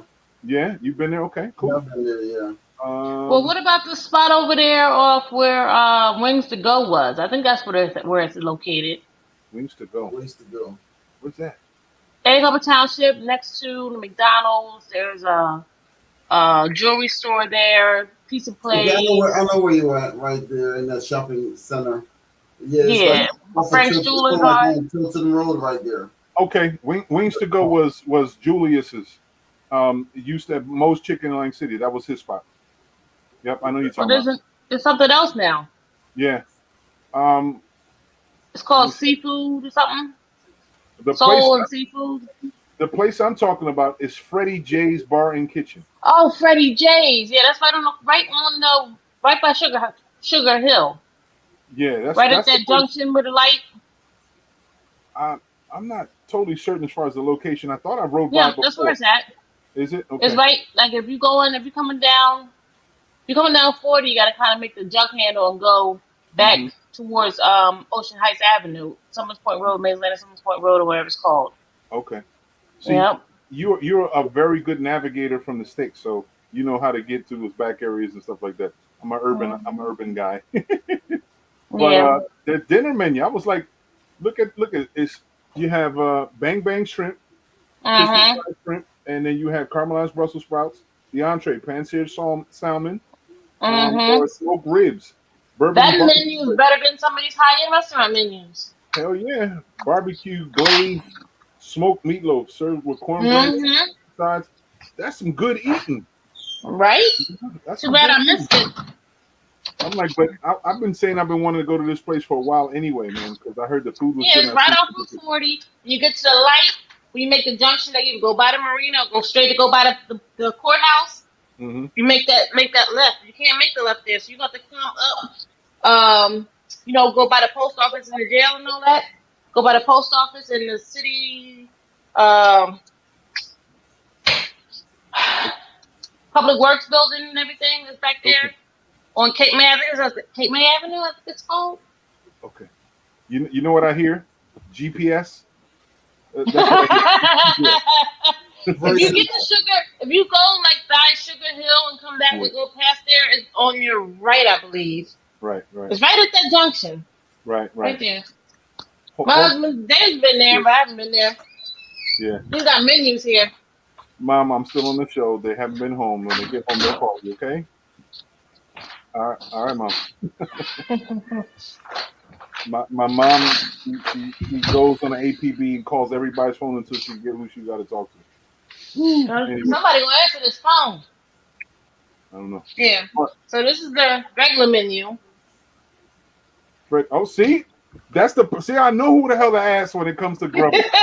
And it's pretty expensive. I mean, I haven't eaten there, but this menu is like, whoa. I mean, they got salads, they got handheld sandwiches, entrees, wings, small plates, starters, flatbreads, soup, sides, dessert, burgers, hot dogs. And the menu is pretty extensive. Yeah. They're closed on Mondays, but normally open till like 11 or 12 a.m. during the week. It's a trip how that's the only restaurant, even amongst this list, that piques some interest. All the rest of them, I'm like, I'm tired of Italian food. I don't want to listen to Italian food. You can't make chicken marsala any other way. I don't want to hear it. The shrimp, I'm not a big shrimp guy. Okay, bang, bang. Okay, great. So, it's not really thrilling me. The idea is thrilling me. Even I was ready to go to a noodle bar, man, one of these Asian noodle bars and get my throw on, man. Something different.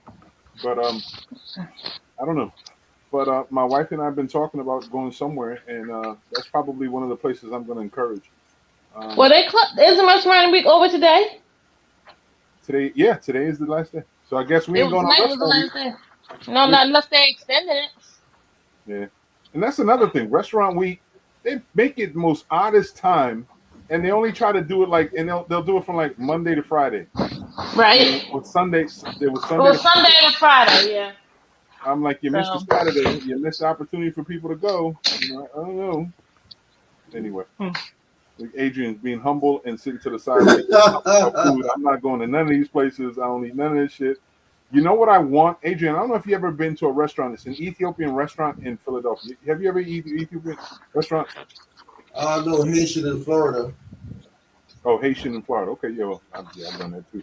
But there's a restaurant in I want to say southwest Philadelphia. It's called Abyssinia. That's what it's called, Abyssinia. I haven't been there in years. I'm sorry, I hate to interrupt right now, but I ordered this Ninja blender off of Amazon, right? And normally when they ship stuff, they put it in the box. Mm-hmm. Oh, you bought a box? Okay. Huh? You bought a box? No, I can't turn the camera around. Huh?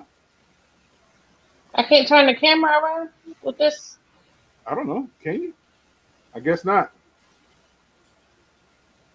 I guess it doesn't have the function to do that. So you made a purchase through Amazon. Made a purchase through Amazon, right?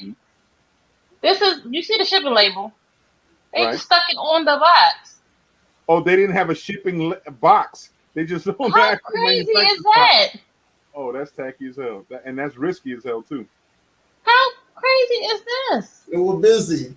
You're not able to take my money. They were busy. I would definitely contact Amazon and be like, you know what kind of risk you placed me in? And you know what they're going to do? They're going to send you the box. Because that's crazy. I want to tell you, no, that's not crazy. This is what you call crazy. Many years ago, I ordered a sign for my store. So I'm waiting for the sign to show up. When it actually showed up, it was a box filled with nothing but brown paper inside the box, sealed up. There was no sign or anything that I've ordered They put the inside of item the in there. box. That's crazy. The box was totally empty with brown paper. That's it. So I got back on the phone with these people automatically. I'm like, yo, this is not what's happening here. Why would you shove a box of brown paper inside of it when you're expecting a sign inside of the damn box? Sound like a Chinatown hookup. You ever been to Chinatown in New York? You buy something, you get it, you get the box, you're like, oh shit, I got it, something cheap, and then get home, it's number the box. Hey, no, but isn't that the same Chinatown that they got raided by the feds with the knockoff jeans and knockoff purses? So there's always a price to pay, That's what I'm saying. My blender that I had a camera blender, and I cracked the bottom of the blender, so it was leaking. And I'm like, I'm not spending $20 on a new bottle. I'm just gonna get a whole new blender. Wow. What the hell were you blending that you cracked the bottom? No, I hit it. I must have banged it or something hit it and I set it down. Or, if you know how the bottom is has a feet that goes inside. Yeah. Yeah, it sets inside of the base and it got cracked. Mm-hmm. Who knows? Yeah, that's Ninja's version. We had gotten the Vitamix, and Vitamix makes it easy, but I can see how there's a difference. Vitamix uses actual heavy-duty polyphenol plastic for the cup or glass. I have ones that are glass. Those are the ones that I'm like, they're nice and heavy and they take the kicking. But you drop that shit and you got all kinds of pieces to pick up. I hate those things. Man. No, I'll show you. I'll show you what I'm talking about. We got blenders galore. Like I said, I wish it would be nice to have a house big enough to have all the shit that I have. We got blenders galore. We got kitchen utilities galore. We got all kinds of Yeah. Oh, okay. Yeah. What do they call those? Sprout feet. The ones that rip up. Yeah. Mm-hmm. So it's broken, and so the seal is broke.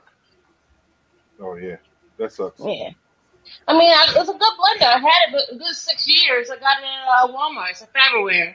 It's a digital blender, and I was just like looking to get another one, and somehow I can't find it. So I just ordered this Ninja. I was like, okay, see if it's all cracked. What it's cracked up to be. No crazy. I have 6 blenders. How do you have 6 blenders? 6 blenders. That makes sense to you?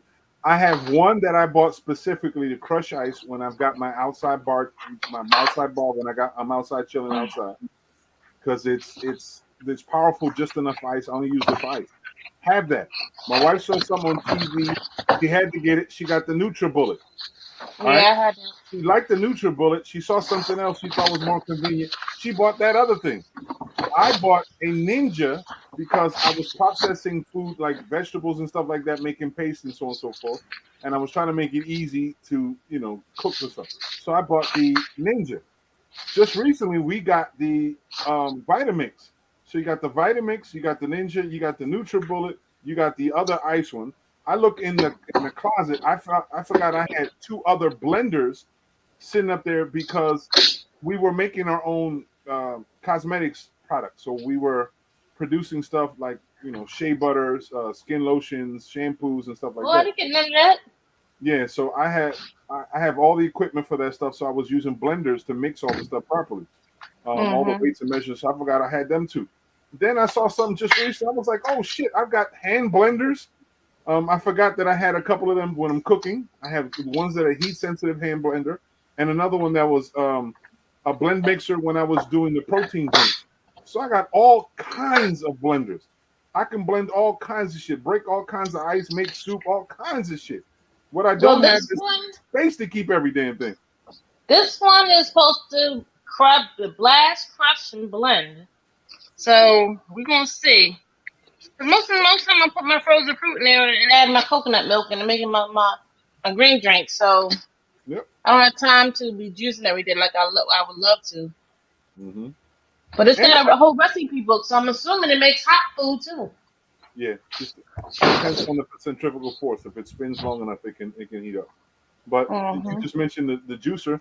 I also got a masticator. I've got a juicer. I got a Breville down under here. Got a Breville juicer. I wore out 2 Breville. I've got an actual no hose bar Vortex. Is it Vortex? What is the name of this shit? I've got a real juicer. Yeah, I got a Breville down here. Mm-hmm. I burnt out 2 Brevils. I had Breville before. I burnt out 2 of them. Because the way that the speed and everything, I've got a. This is the heavy duty joint. Oh, the masticator. The Omega. This juicer is a masticator. It's an Omega. It was this one, and then the other one that I wanted to get that was a linear masticator. I've got this juicer right here. This shit's no joke, but the other one is even better. Like I said, I have got tons of devices that I just don't have the space. I wish I had enough the space to put all things away where I'd like to. Well, this one has recipes in here for soup, but you're blending it for 20 minutes. That's add broccoli and simmer. Oh no. The centrifugal force you need, as long as it's fast enough. Like that's what I can do with the Vitamix with soup. Just it makes soup. It's the faster it spins for longer, it develops heat. Now this is telling me I gotta cook stuff first and then put it in the blender. I ain't trying to do all that. No. But those are cool when you can do it. My wife didn't believe it. I said, yeah, we can do it. She's like, no, you can't. I said, okay, watch this. Took out some vegetables, put it in there, put a little bit of seasoning in the whole nine, put it on. Mm-hmm. It's like, it's not doing it. I said, just give it time. About 2-3 minutes down, I said, taste it. She said she thought it was real thing. She's like, it's hot. How'd it get hot? Centrifugal force. You spin anything fast enough, the neutrons will speed up and start heating up. It's just science. You know what I'm saying? Science. PD heading down to the inlet. You did what for the inlet? What? I said PD's heading down to the inlet. Or some beef. PD. PD. There's a lot of beef happening recently. That makes no sense. Man, this guy, the mayor at the debate the other night, actually had the audacity to say it's a good thing that we only had 1 gun death since Father's Day. And he was touting his organization of how successful they had. Immediately, everyone went into fact check mode and find out, okay, we had 1 death, but we had some excess of 14 shootings. So how are you putting out your chest like you've done something, accomplished something? Oh, this makes ice cream. Oh, I'm in heaven. Oh. Frozen strawberries, frozen peaches, whole milk, yogurt, agave. No. I've got a device. I've got a device that my wife bought that can make just ice cream. I mean, I used to have an ice cream maker, but then now I found all you need is a Ziploc bag. You add your heavy cream, whole milk, little sugar, some salt, vanilla extract, your fruit or whatever you're putting in there, graham crackers, and then you have another bag with the ice and the salt. Put it together, shake, squeeze, whatever, and it's done. Right, I know, but this ain't that. What I have is an actual device that creates like a sorbet. Mm-hmm. I'm like, why the hell do we get it? And I have an actual old school ice cream maker also that spins. It's a cold plate that spins on the inside. I got more. You have to surround it with ice? No, it freezes on its own. Oh. So. Pear martini. It's a pear ginger martini. I've got more shit than the average person should have in an apartment size that I live in. Mm-hmm. So maybe one day I'll have the benefit of having a big enough house. Hopefully soon. Maybe that's what everything works out. November 2nd, I get elected in January. Maybe I can finally find a bigger spot so we can live in a household that can fit. Amen. That's it. I never heard of an emerald green smoothie. I'm about to try this. McDonald's has that. It's called food dye. No. This has got cucumber, spinach, honeydew melon, cantaloupe, lime juice, coconut water and ice. Emerald green? Okay. That's what it's called, emerald green. Oh, that's what they call it. Okay. All right. Mm-hmm. Okay. Mocha banana shake. Mm. Green paradise. I'm about to say, wasn't that your strip name? Mocha banana shake. You funny. You funny. Well, as the All right, clock is loves. struck midnight. Is it? Yeah, I gotta be at work in 6 hours, so let me go to bed. Putting that time. Yeah. So, brother Adrian, you in the scope of things, we're going to talk a little bit about local before everybody tanks out. We're going to talk a little bit about the local politics. How do you think things are developing? You were giving me some pointers or some ideas here and there on the local politics and things. What do you think? Like your own opinion, and I'm not asking people to be biased. I'm just asking your opinion on what you think and how do you think about some of these candidates who are running for office. Like I have the quid pro quo telling everyone who may be watching, I have a really good relationship with Tom Forkin. I've developed a pretty respectable relationship with Jimmy Whitehead. I have a growing now, cordial relationship with Dr. Panah. I've never really known Steve Lehman, but we're cordial. Not as close as Dr. Panah and I have more respect as Panah, but I don't know him. And of course, Doctor who? Steve Lehman. I know everyone's saying the same thing. Who is this guy? I don't know. No, you said Doctor somebody. Dr. Panah. Who Dawood that? Panah. He is part owner of the Satara restaurant, which if you ever get a chance, go there. It's a beautiful place. It's off of Arctic Avenue and George Avenue. The atmosphere, you'll love it. You'll love it. It's really nice in there. What's that? The Mexican place? No, it's Afghani fusion with French food. Oh, you went there. Yeah, it was pretty nice. Yep. I told him, I said, I'm looking forward to going back in there because the food was pretty decent. The Rosewater delicatessens was really, really nice. So delicacies, not delicatessens. With all those individuals, if you have something to say, if there was one or two things that you could say about them, what would they be? Adrian, tell me. The thing about it, Mo, it's really good to see a lot of people participate in the democracy of this country. Right. And a lot of people are taking interest in trying to make Atlantic City a lot better than it is right now. Right. So that's a plus factor right there. There's no doubt about it. Everybody's heading down the same stream, rowing basically the same boat for the same position. And that's what it's all about. Right. At the end of the day, so to say somebody's way better and whatever the case may be, everybody is focusing on getting that particular position. That's where they're focusing or the emphasis right about now. Mm-hmm. But it's a really good thing to see a lot of people want to see a better change. Yeah. It's like, Jimmy Whitehead was saying, we look forward to a better tomorrow. Things of that nature.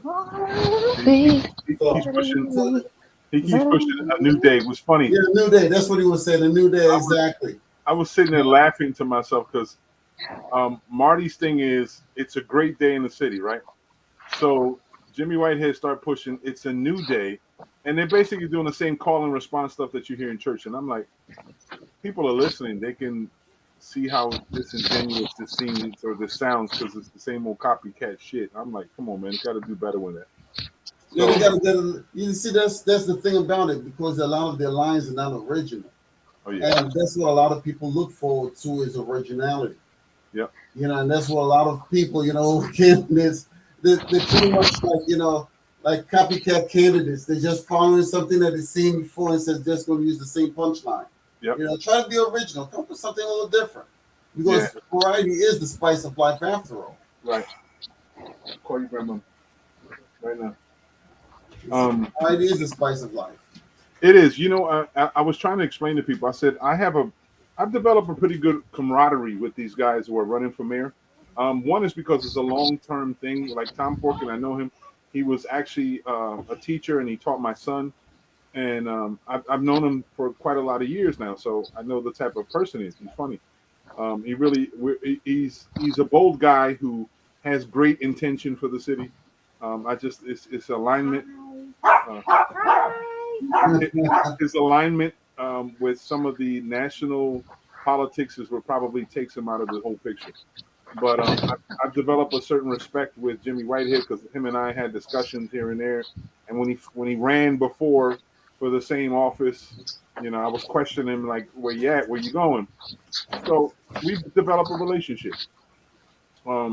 Steve Lehman, I've never met him until now, and Dr. Dawood, I only met him just recently, but I had the opportunity of talking to him a little bit more about what he thinks, and it's comfortable. Like the other day, we had, matter of fact, it was yesterday, we had a candidates forum in Venice Park for the 4-4 Civic Association, and when I got up, I had to let people know. I said, the one thing that you will hear here is from us at the dais is respect for one another. We have a certain level of respect for one another, and even more so, we have a respect for you. That's what it's keeping it simple. Respect for you, right?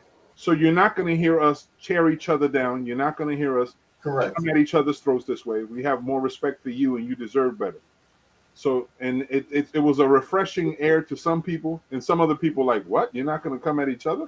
Like they're looking for that. They're looking for a battle. Is what they're looking for. They're not getting it. Yeah, they're looking for that. They're looking for that back and forth that took place on Monday. Because that's what makes headlines. Mm-hmm. That's what makes the newspaper. That's what it's about. That's what publicity thrives on. Yep. On Tuesday. Monday we had the another forum in the First Ward Civic Association up in Complex, and the mayor was there, and he came with that type of ideology. He wanted to come back and forth and bring a lot of negativity towards expose what he was, and we sort of tossed it back on his ass because of all of us having this camaraderie. We all basically have a, lack of a better term, common villain in our targets. So we all chipped at his ass back and forth, and we all said different things it was basically to expose his volatility of who he truly is to the public. And the more negative he got, the more we turned it up. And I had to close it up on his ass the way I did. I didn't want to get dirty. I didn't think it should be done because it just leaves a bad taste in people when it comes to politics. They don't want to get involved in politics because of the dirty shit. So I didn't want to jump in there. But as a great prophet from early 80s movies, they keep pulling me back. They keep pulling me in, you know, and I had to go toe-to-toe for a second to make sure that he understood. He was being disrespectful and being loudmouth. I was like, yo, you spoke, man. You spoke. You come on, be quiet. You spoke. Let somebody else speak. And then I had to come at him in a different way and expose some things. And he was just trying to belittle people, and it was really disrespectful. I saw that part. But like when I spoke to you over the phone, I mentioned to you, you know, this little saying, great minds talk about ideas. Average minds talk about events, and small minds talk about people. You know, and it's so ironic that his last name is Small. I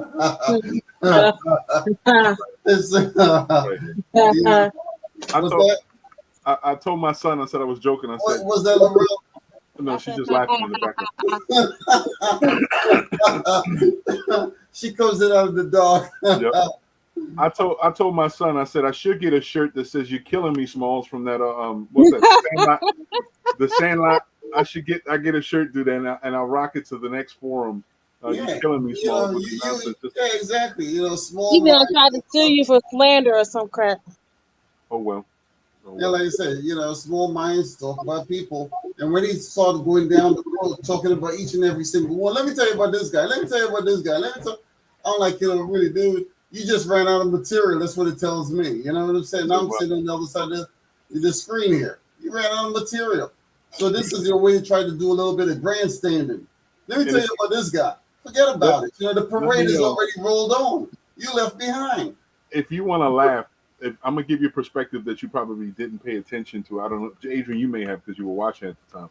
But if you get to watch the video, you get to see how he was starting to unravel, and he's starting to sweat, and you see him like swollen, like he had to like. Because he never had real competition before. Yeah. You know, there's that older run to run back and said, "Never let him see you sweat." He was really unraveled. Yeah. And then one of the things that happened that transpired had nothing to do with him was an interaction that somebody who came to the exactly in the back candidate forum, right, had an interaction with his wife. And his wife basically came out and said something that really wasn't appropriate. It was revealing because she says, I don't want to hear what you're saying. Because what the lady was saying was like, Marty this, Marty that. You're always talking about I, me. What about the community? This was her point of view. She wasn't too far off from my view, so I saw when that was going on and I heard that. Okay. So when she was saying out loud, she was like, Marty, you're always talking about yourself. I, this and this and that. Professional pronoun is what they call them. Yeah. So, and asking that question is probably the same question a lot of people ask. She just said it aloud. She was sitting in front of his wife, and his wife seemed to be just as disturbed as he was because she couldn't keep quiet at that time and wanted to measure it and basically said, I don't want to hear that. You know, you need to keep your mouth shut or something like that. And that's when it started to elevate. So much so that when it was time for Marty to come up to speak, he was distracted with that side and he basically made a gesture to his wife like, yo, kill it. You know, don't continue, kill it. And it became like, you can see that was the last straw where he basically knew at that time he could not engage. He didn't want to engage. So much so that he was heard at the end of the night saying, I'm not going to another one of these candidate forums. None of them. So I'm like, okay, maybe that was just how he felt at the time and he'll show up. Well, he wasn't there last night. Some people just not used to being under pressure. That's all there is to it. You know what I mean? The way he got into office, he was pretty much comfortable, you know, but now you have competition. That's the problem. You know, it's the same thing with Biden and Trump. You know, when Trump was beating the hell out of calling everyone names and stuff, he was comfortable with that. That was his atmosphere. That was his element. He was in his own space. Right. But once they throw Biden into the action, that he has beef with Biden for many years, and he threw Biden into the mix. Shit just went totally awry. I'm telling you, things went off the rails. Hell yeah. You see what I'm saying? He's like, oh hell no, let this freaking crazy dude, slow Joe. Look at Joe, he can't do this, and he started sweating. You know, and that's the reason why, you know, with the insurrection, he's like, let's go back and take over this country and all that kind of nonsense. With the erection? Yeah, the insurrection. Oh, insurrection. You see, you're tired, girl. You're hearing things right about now. Too much fruit for you. Whatever happens in the dark stays in the dark. Lay off the grapes. Lay off those big ass grapes. We will leave that alone.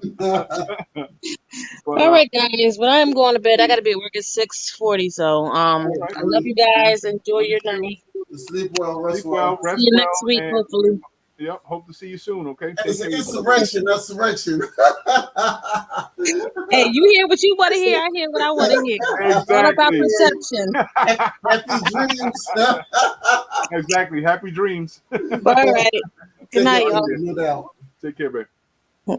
So the one last night, like I said, he didn't show up, and that was one of the highlights I had to mention. I said, you got to first show up. That's part of that's half the challenge. You got to show up. That's how life is. You got to show up. So after the fact, I've been having a lot of conversations, people contacting me and basically giving me a lot of confirmation like, yo, this is your time. This is it. You're doing well. You know, you're really sparking a lot of interest in you, even naysayers. And this is the thing. And I have to say this. In the very beginning, there was so much discussion on whether I would run or not. And then the discussion was, could I develop the machine in time? Because Atlantic City politics is so used to machines per se. Mm-hmm. And what I mean by machines is teams of people that work for specific focus or specific items that they need to. Yeah. Like in prior years, the most important thing were absentee ballots. So if you get experts to work on absentee ballots and have influence in the community, you can almost solidify your win. Okay, cool. That's one part of the machine. Another part of the machine is having access to all of the different senior citizen buildings and special clubs that have a lot of people. You know, it's not just open access. You got to really have, the right people to set you up to have access. I never had team nor access, but I did well. In every election, I was blessed to have the most votes. just today having a conversation of someone of, I guess, a lot of influence in Southern Jersey. He says, I was just having a conversation with somebody the other day, and they had mentioned it. Mo, you have been the one that gotten the most votes in Atlantic City history. And I'm like saying, I said, it could be questionable because we're talking about the entire history of Atlantic City. And he says, no, I think you were the one person that can probably get the most votes, and you have gotten the most votes in Atlantic City. You voted.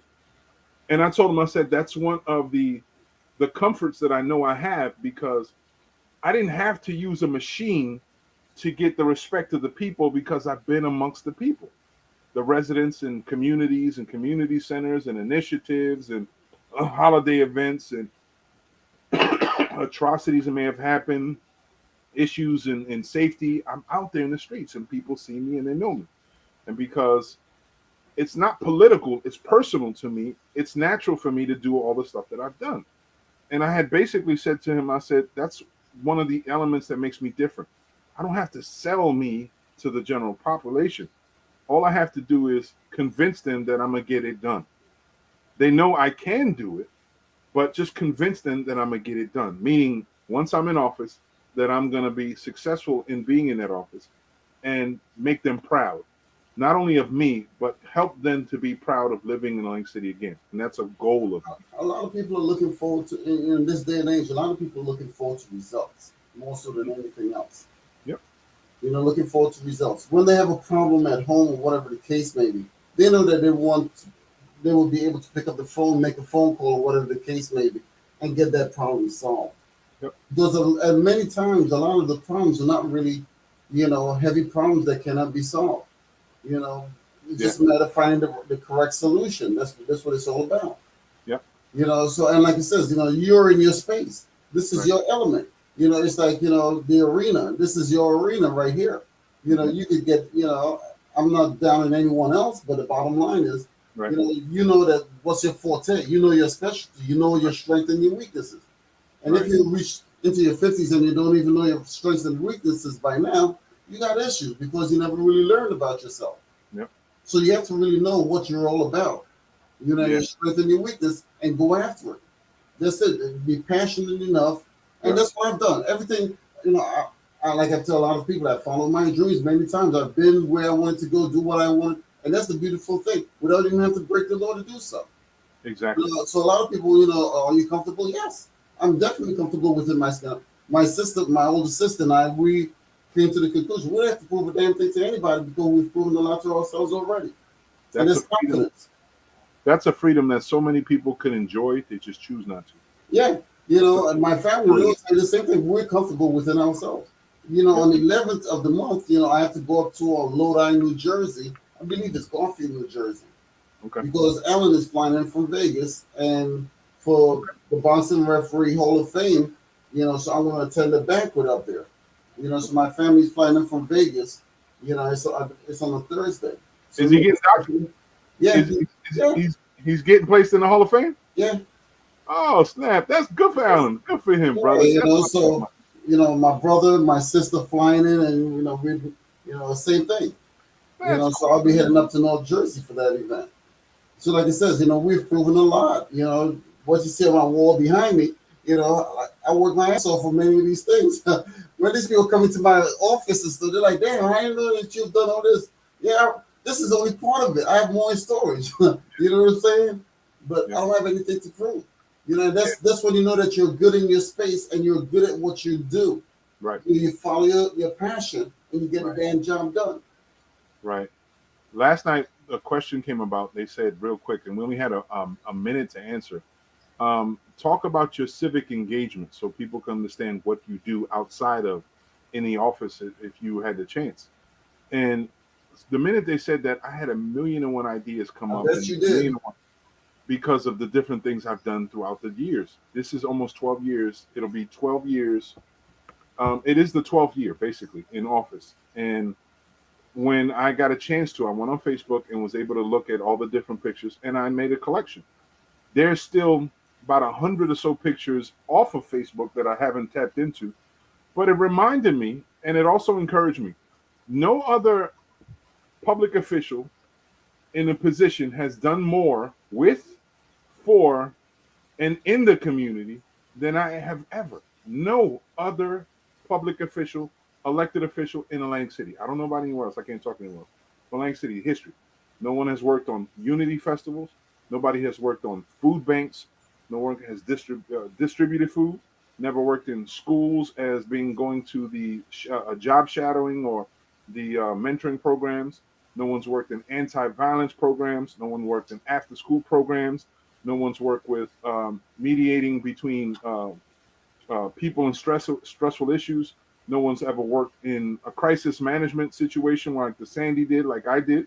No one works in the different cultural organizations by supporting them, helping them to do what they need to do to get to where they need to get to. No one. I know there's been a lot of work being done now, and I like to say that I may have been the impetus and inspired them to do this stuff. Some of them. There's other people like my dear friend and my sister, Latoya Dunstan, who does things from the heart. She's gonna match me soon because she hasn't been in office that long, but she's gonna match me with her efforts and how she does really soon, and she'll surpass me. I know she will because of all the stuff that she's done. But to this point, no one has done as much as I have. Even this mayor right now wants to say how much he's done. He hasn't done shit except for hired the people or paid people to do these things on his behalf, which is intelligent of him, but it just shows he would rather pay someone to do it for him than him to put his neck out to do it with the people. It's just one of those things. So it was cool to see all those pictures. I saw the feedings that we did at the Salvation Army, which every year is a blessing to me because it's good to see how people eat, at least for that moment in time. They have a safe location and they eat a really good meal. So it gives me opportunity to share in that blessing. In Halloween, when we did the trunk or treats, being able to give kids a comfortable setting so they can get comfortable and see community rebuilt. We did the horror hotel, which was an inspiration that brought children to become actors in an event that raised money to fund local nonprofit organizations. 100% of money that was made from those events went to local nonprofits. I made sure I showed a check, gave the check to the people. It was a portion of everything went to the people. It was 100%. And it was staffed, manned by all children, the children of Atlantic City. So it gave them opportunity to participate in something they enjoyed. And this was in a partnership with a local established business that is a wonderful blessing. Let me ask you a question. The Irish Pub. During the summer programs, because many years ago they used to have summer programs for the youth. Mm-hmm. What type of summer programs do they currently have for the youth during the summer months? Summer programs in the youth, the only thing is that they've still been struggling. The city has been struggling with the recreation department. When the pandemic really hit us hard. Another one was that the governor at that time wanted to strip Atlantic City of the revenue needed to pay for the recreation department. So they had to get original by trying to partner with different organizations to create this recreation department. So in the summer, we've been lacking. What I'd like to do is try to centralize all the funds that we possibly can, re-invite or re-engage in the concept of a recreation department, but integrate it now. Like what I'd like to see is more community centers being developed, not just constantly overwhelming the access that we have at Uptown School, MLK, and Sovereign, Brighton, MLK at the schools. It's limited. We're not able to do as much as we'd like to do, and the space is only utilized by certain kids. It's not always available, and it's depending on our staff. So there's an agreement done from the city. I would like to develop buildings into community centers so we can have full-fledged access to more recreation. Not only sports and athletics, but other forms of recreation. So kids can learn the arts if they need to. They can learn, if they want to become actors, they can learn through the acting guild how to become actors. If they want to build and learn things with their hands, they can do so. Work with computers if they want to. Develop music. Have maybe a music lab where they can develop and make music on their own. How about learn instruments so they can learn to be musicians? All part of a recreation plan to help them, help the school system feed the kids from that side, the aspects that they can't get from the schools because the funding is limited. So that more pools. We living on a barrier island, and we have children who don't know how to swim.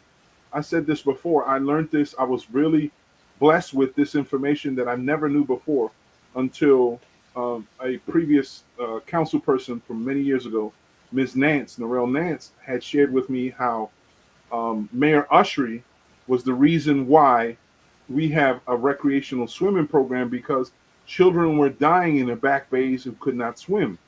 And it was black boys and girls that were dying in the back bays because they couldn't swim. So, in essence, to save their lives, he integrated a program and was able to develop a swim program to teach the kids that live on a barrier island how to swim. It was brilliant. It made sense. It makes sense to this day. Still, I've seen one of the Olympic athletes. She was actually pushing that. Mm-hmm. You know, the majority of the people in the inner city, you know, the children don't know how to swim. Same thing down in the Caribbean. They're surrounded by water, and the majority of them just don't know how to swim. Exactly. I mean, I know that from personal experience because one of my best friends growing up in Trinidad actually drowned.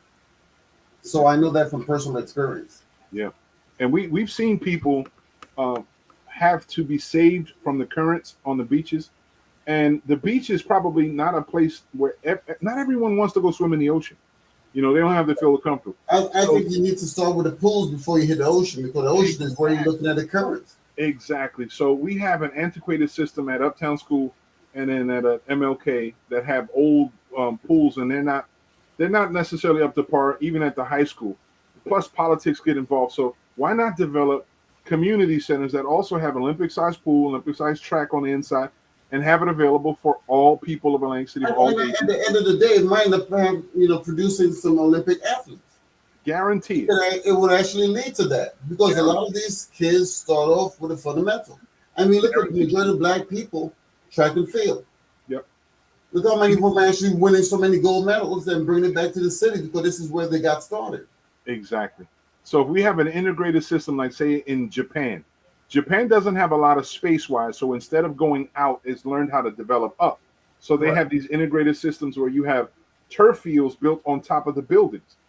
That's the same kind of concept we can utilize here. We can't necessarily build out to a certain extent, but we can build up. Why not build a substructure that can hold a Olympic-sized football field or looking at the stadium over there, Mo. You have a stadium that's sitting totally deserted, right there in Beta Field. Right. You know that could be be rehab.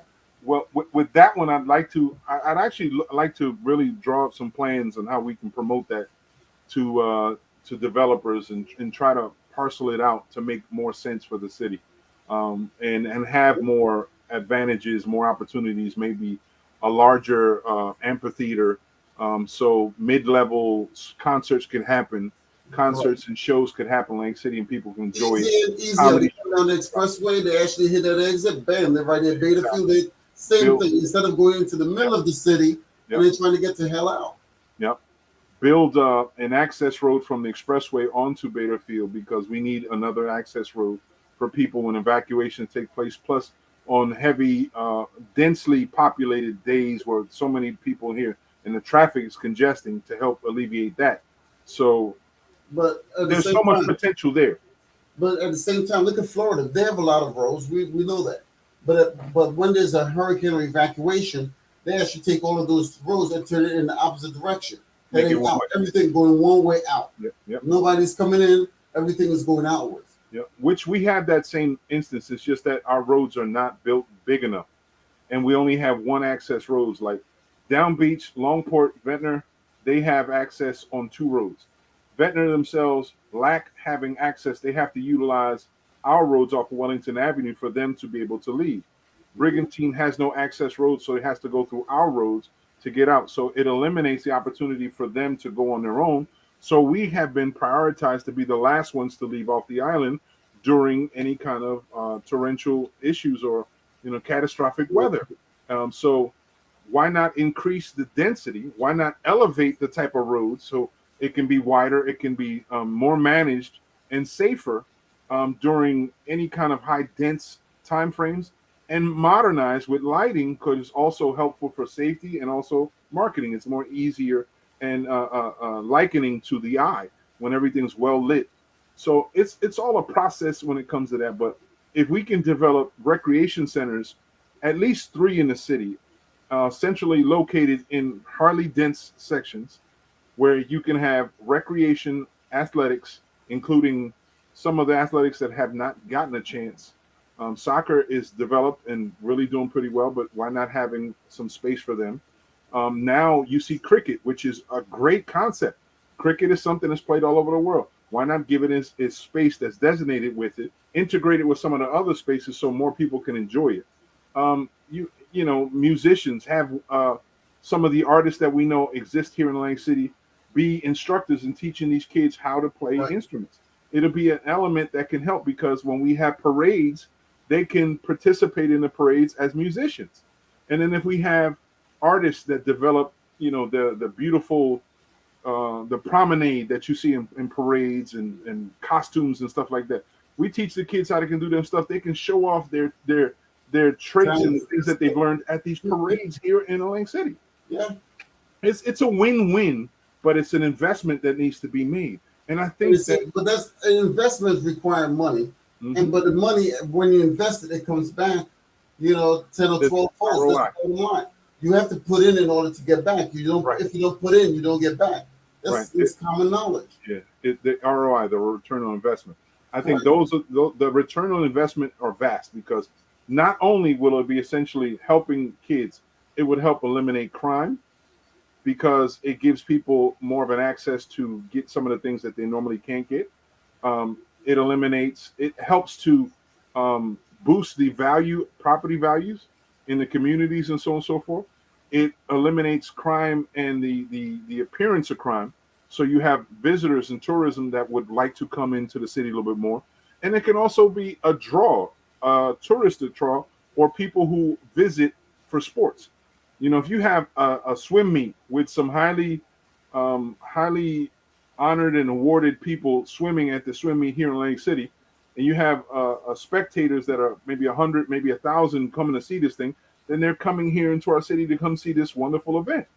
If you have an indoor track that's substantially at the rate that indoor tracks are nationally, you can have an indoor track event where you have people who are competing at that also compete in the Olympics, who are also superstars in their realm. And then if you utilize some of the other spots to have some more creative elements of sports, it just gives people a draw. They want to come to Atlantic City. And the people who live here feel more proud because they're part of it. And then if you do it properly, it creates jobs for people working in those arenas that they enjoy. It's just a win-win. I think the return on that investment is tenfold, if not 100-fold. Of course, because he spoke about the swimming pool. You know, in Camden, I told you about the Camden Yard and the Camden Field, the new like it's beautiful up there. You know, Atlantic, I don't like saying at one time Atlantic City outshine Camden, but now Camden seems like they're turning their city around. Because with the investment from some of the universities or whatever the case, the hospitals, you know, these guys are turning everything around. And Atlantic City has the capability of doing the same thing, because they have Stockton right here. You have Stockton right here in Atlantic City. Come on. You know, so they have the capability of that Atlantic City Medical Center here also. You know, not only you spoke about track and field, you look at swimming, you look at golf. They don't do that in a lot of the schools around here. You know, the kids, you know, tennis is another one. Tennis courts. You know, a lot of stuff can be done, but it's just a matter of, you know, putting these ideas into play. The infrastructure is here. It's just a matter of putting the ideas into play. It's expanding on what's available and enhancing to make what's available better. You know, and there's just so much more of an opportunity, because one of the things that I know that we can draw from is our diversity. You have people coming from different countries, and they bring an expertise, or at least an awareness of different things that we may not be. And this administration and many administrations before has shunned away from opening doors to them. You got to tap into it. Exactly. Got to give them a chance and impetus to do so. They may spark a new renaissance for Atlantic City that you've never even seen. Exactly. Because more and more people want to come here, and then more and more people want to live here. So the value of visiting is better and higher, and the value of living here is at an all-time high. So it's a win-win for everybody. It's a win-win for everybody. If you have different cultures within the city, that's great. Yep. Because you're able to experience all different types of cuisine from different places, whether it's Korean, Afghanistan, Western, Chinese. It will be fantastic. Yep.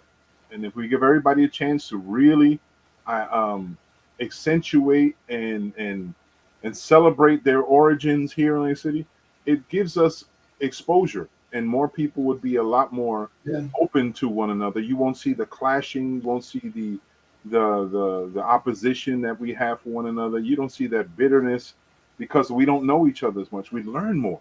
We would actually be more unified as a community because we celebrate each other's origins. I think it's a wonderful idea. And the same token, look at Penn's Landing in Philadelphia. They tend to have a type of festival or cultural events there on a regular basis during the summer months. And when they're not using it for that, then they'll have the movie night or whatever. Or they have jazz night, or a concert, a free concert, at Penn's Landing. Yep. I've gone up there, I've seen Jill Scott, I've seen Boyz II Men, things of that nature. Mm-hmm. That, in essence, is what Gardner's Basin should be. Exactly. It should be our draw for summertime events. Yeah. It should be, it may not be, or it shouldn't be the only one, but it should be designated so people feel comfortable, know that there's something going on in the summertime every day there. But it shouldn't be the only one, because I think I would love to build more piers like Atlantic City used to have. And we could have like a garden pier to be the main concert area, so you can have big shows on the water in Atlantic City. And I think it would be fly as hell, because we had it once, and no reason why we couldn't have it again. Yeah, and the pier across from Caesars there used to be $1 million pier. It's just Ocean One. There's nothing there. There's other than sugar. Exactly. So we convert that into a I think it's called 120 or a Dave and Buster's.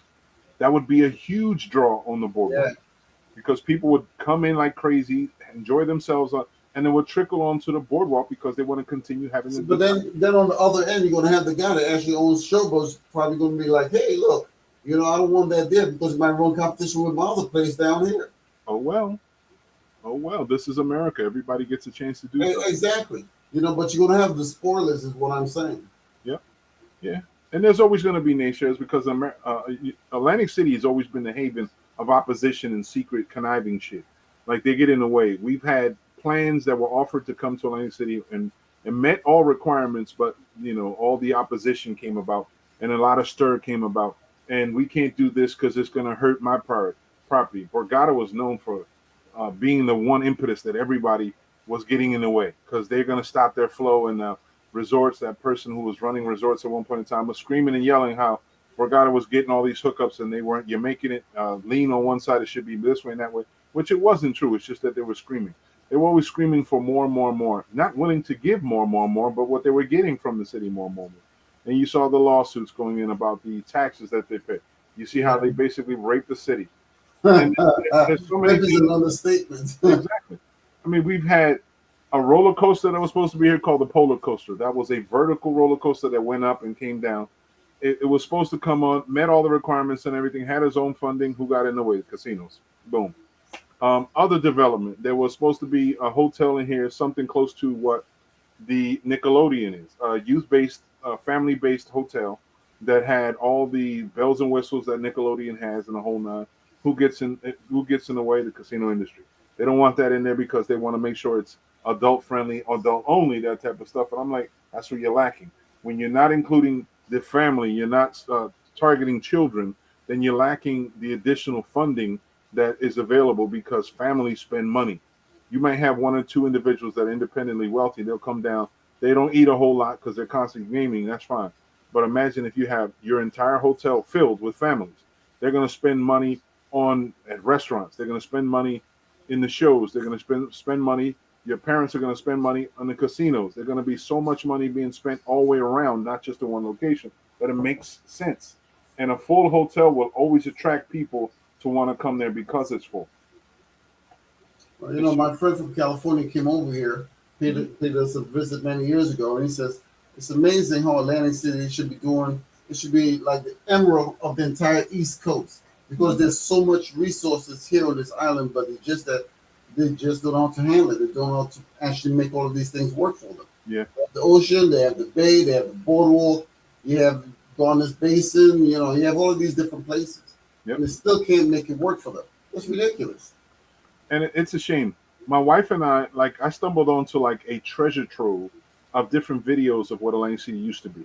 Now that you tap on it, and every day YouTube sends in, because they're where their matrix works. They send me all these different suggestions, and these are old pictures and so on and so forth. And it's like a reminder: what once worked can come back again if done properly. Atlantic City used to be such a draw for entertainment. Oh yeah, big time. A huge draw for entertainment because they spent lots of money on the outside aspect of the locations because everything was done on the outside. Correct. Whether it was engaging on the artist to walk up and down the boardwalk, sing at the different platforms that they had available, 1 or 2 songs to engage the people and have them come to the show, or it was the circus that came into town, walking the streets and walking this way. It was engaging the people where they were, not suggesting that they need to come in first and find out what was going on. That's probably one of the elements that the casino industry needs to remember. And even on being lazy, you can't even find a movie theater on the outside of Atlantic City anywhere. Everything is within the casinos, whatever. It's like they're an island onto themselves. That's what you have. So the community is here, and you have an island over here. They're totally separate. Yeah, when they converted Atlantic City's concept, and this is another thing, and I strongly feel that Atlantic City has to take charge in marketing itself. Once again, we have to push the dialogue that we want for Atlantic City. We have to be in charge of the PR for Atlantic City. We don't do it anymore. We're waiting for somebody else to tell how good Atlantic City is. No, we should be doing it for ourselves. But besides that, when it comes to marketing, the casinos don't market locally. They market everything in far away. If they don't understand the potential influence that they can have if they market it local also, because people here want to go eat to restaurants, so they'll go to a casino. People here gamble. You have 9 casinos in the city, which will make it 10 entities right here by itself. Mm-hmm. Everybody put up a certain amount of money into a pool, and that pool goes towards advertising and marketing of the city of Atlantic City, where everyone actually benefits and eats. That's what they do in Vegas. That's the Atlantic City Visitors Authority. That's what that is. That was money that is set aside from all the casinos that are supposed to market the city. What they have become is being a casino marketing tool, just to market casinos and casino-based events. It was consumed by the tourism, the state Department of Tourism that funneled through CRDA. Yeah, how's that working out? How's that working out? That's exactly what I'm saying. It isn't. That's why it's better if the municipality is in charge of marketing Atlantic City. It doesn't have to market the casino. That's what they do in Vegas. That's why everything in Vegas stays in Vegas, because they advertise all of Vegas. Exactly. It needs to market the city in its entirety. You don't have to highlight one location. You highlight all the locations. Everyone. Highlight the people, the corner stores, the different events. Restaurants. Yeah, you market as a destination, and then it will be treated like a destination and not just a host of many destinations that the casinos want you to have. So that's what we need to do. We need to take our hands and put it on the things that we need to. We're talking about stories to determine what Atlantic City is. We need to be the ones telling the story. We've allowed too many people to have that power and authority over Atlantic City. No, I want to reinvent that. We have enough people who are brilliant PR people, public relations people, that can head these departments and do a massively wonderful job. Create videos, themes, events, work to promote a beautiful website created, the whole nine, totally interactive, everything. Yep, tap into the tourism board, engage YouTubers to come to Atlantic City, to come in and do this way, help market certain events that come in, work hand in hand in tandem with special events to do things properly. That's where it works. But Atlantic City doesn't have, we haven't had that type of inspiration to do that. I'm not going to say that leaders didn't think about that. They just couldn't do it within the time frame that they had. And this leadership right now doesn't have that thought process. Now that I'm saying it here on the show, somebody probably go out and tell him, and all of a sudden, this is the new inspiration. The Marty Spall's marketing firm for the city of Atlantic City. Yeah, okay, anyway. So, well, anytime you put it into the air, every air is going to grab onto it and they're going to run with it any way you look at it. Yep, it is what it is. But it goes back to originality. Yep, it is what That's it is. It goes back to. Because you have the imitators, the perpetrators, yep. You know. That's why I say there's so much potential. Like we were talking about Brother Logan, about his idea and what he was inspired to do and so forth. And I'm still open to that concept because I think it would be awesome to bring some Caribbean life into Atlantic City, to bring some experience. He has the capability of really, because like I mentioned to you in New York, they, Labor Day, on Eastern Parkway, $400 million these guys break in within, a 30-day period. That's right. That's a lot of revenue coming to the city. You have vendors, the whole damn 9 yards. Close out Beta Field and have Carnival. Yeah. It would be massive. The music, the culture, the beautiful colors, the artistry, and it would trickle into the city.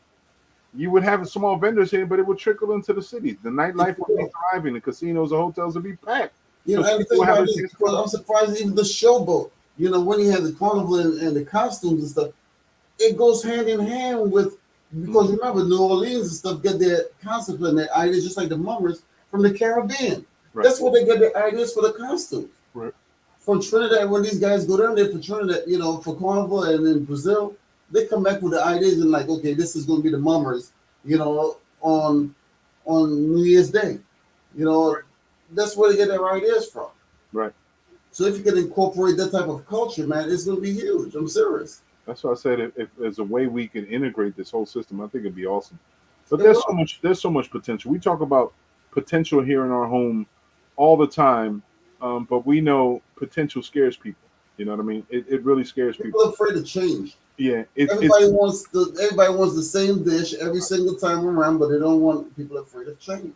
The people who fear it most are the casinos, because they want to be able to depend to have the straight route or streamlined opportunity of getting every dollar they possibly can. So they're fearful of change, and they sort of like promote that fear on the legislation, on state senators and assembly, so they can manipulate them to make rules that can limit opportunities to anybody else that hasn't been established. One of the things they talked about is, one of the things that existed was at one point in time, they were trying to cap the amount of casinos in the city, but opened up an opportunity for people to open up boutique style casinos. How'd that work out? Didn't. I haven't seen one yet. There was one that was starting to develop by Chelsea. Because he was the owner operator of the Cape May, a lot of Cape May venues, hotels, and so on and so forth. So he was given an opportunity to try to create and redevelop the Chelsea into this boutique stuff. Mm-hmm. It exists, but it never met the potential that was promoted. It has Gilchrist Restaurant, which still does a real good thing. It still has a space that's being widely used at different events. But isn't that over Tropicana? Yeah, it's right next to it. Yep. Yeah. I don't think it was consumed though. Yeah, I think I don't know. It may have been bought out. It may have bought. Matter of fact, I think you're right. I think it did get bought out. Mm-hmm. Yeah. Matter of fact, it did. It was on the corner. Yeah. So, again, but put an arcade somewhere up inside of there anyway. Yeah. Like this arcade up inside of Yeah. So it got consumed. I think it was a gymnasium. They were trying to. Well, that's a good way to eliminate competition. Buy them out. Yep. So again, it's a brave idea that was challenged and killed. So when it comes to potential, Atlantic City is the home where ideas die if you let the casino industry get involved. It's a team effort. There's no I or me in team. It has to be with the city and with the casinos in conjunction to make everything flourish. Yep. It just can't be one without the other. It just won't do. Exactly. So before we chime out, I want to tap into something I know you probably have been paying attention. Tell me about Shiba Inu. Come again?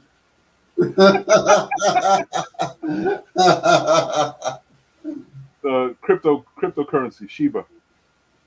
Oh, I don't. I see it like I mentioned too. I don't follow. A lot of the No, I thought you were. I thought you were going to chime in. Start getting into it because your interest level.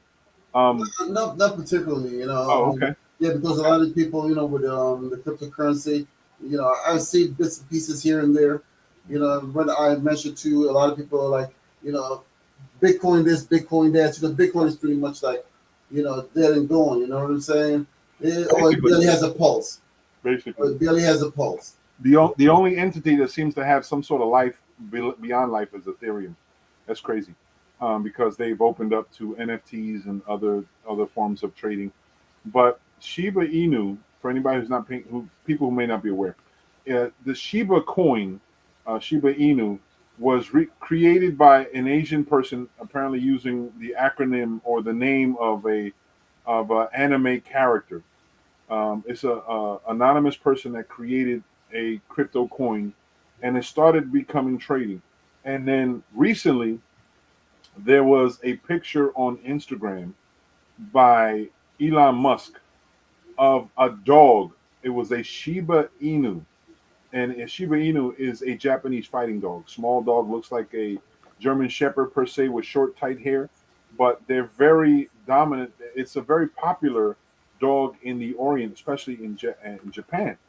So when he took a picture of this, the general public looked at it and was like, "Oh my God, it's a sign he's going to buy into it. This is the time." And there was a rush on coins for Shiba Inu, and people were seeing like a real big spike in the value of it. However, Elon Musk himself said this has nothing to do with any of those coins. I'm not buying any, and it seemed to have looked to have peaked.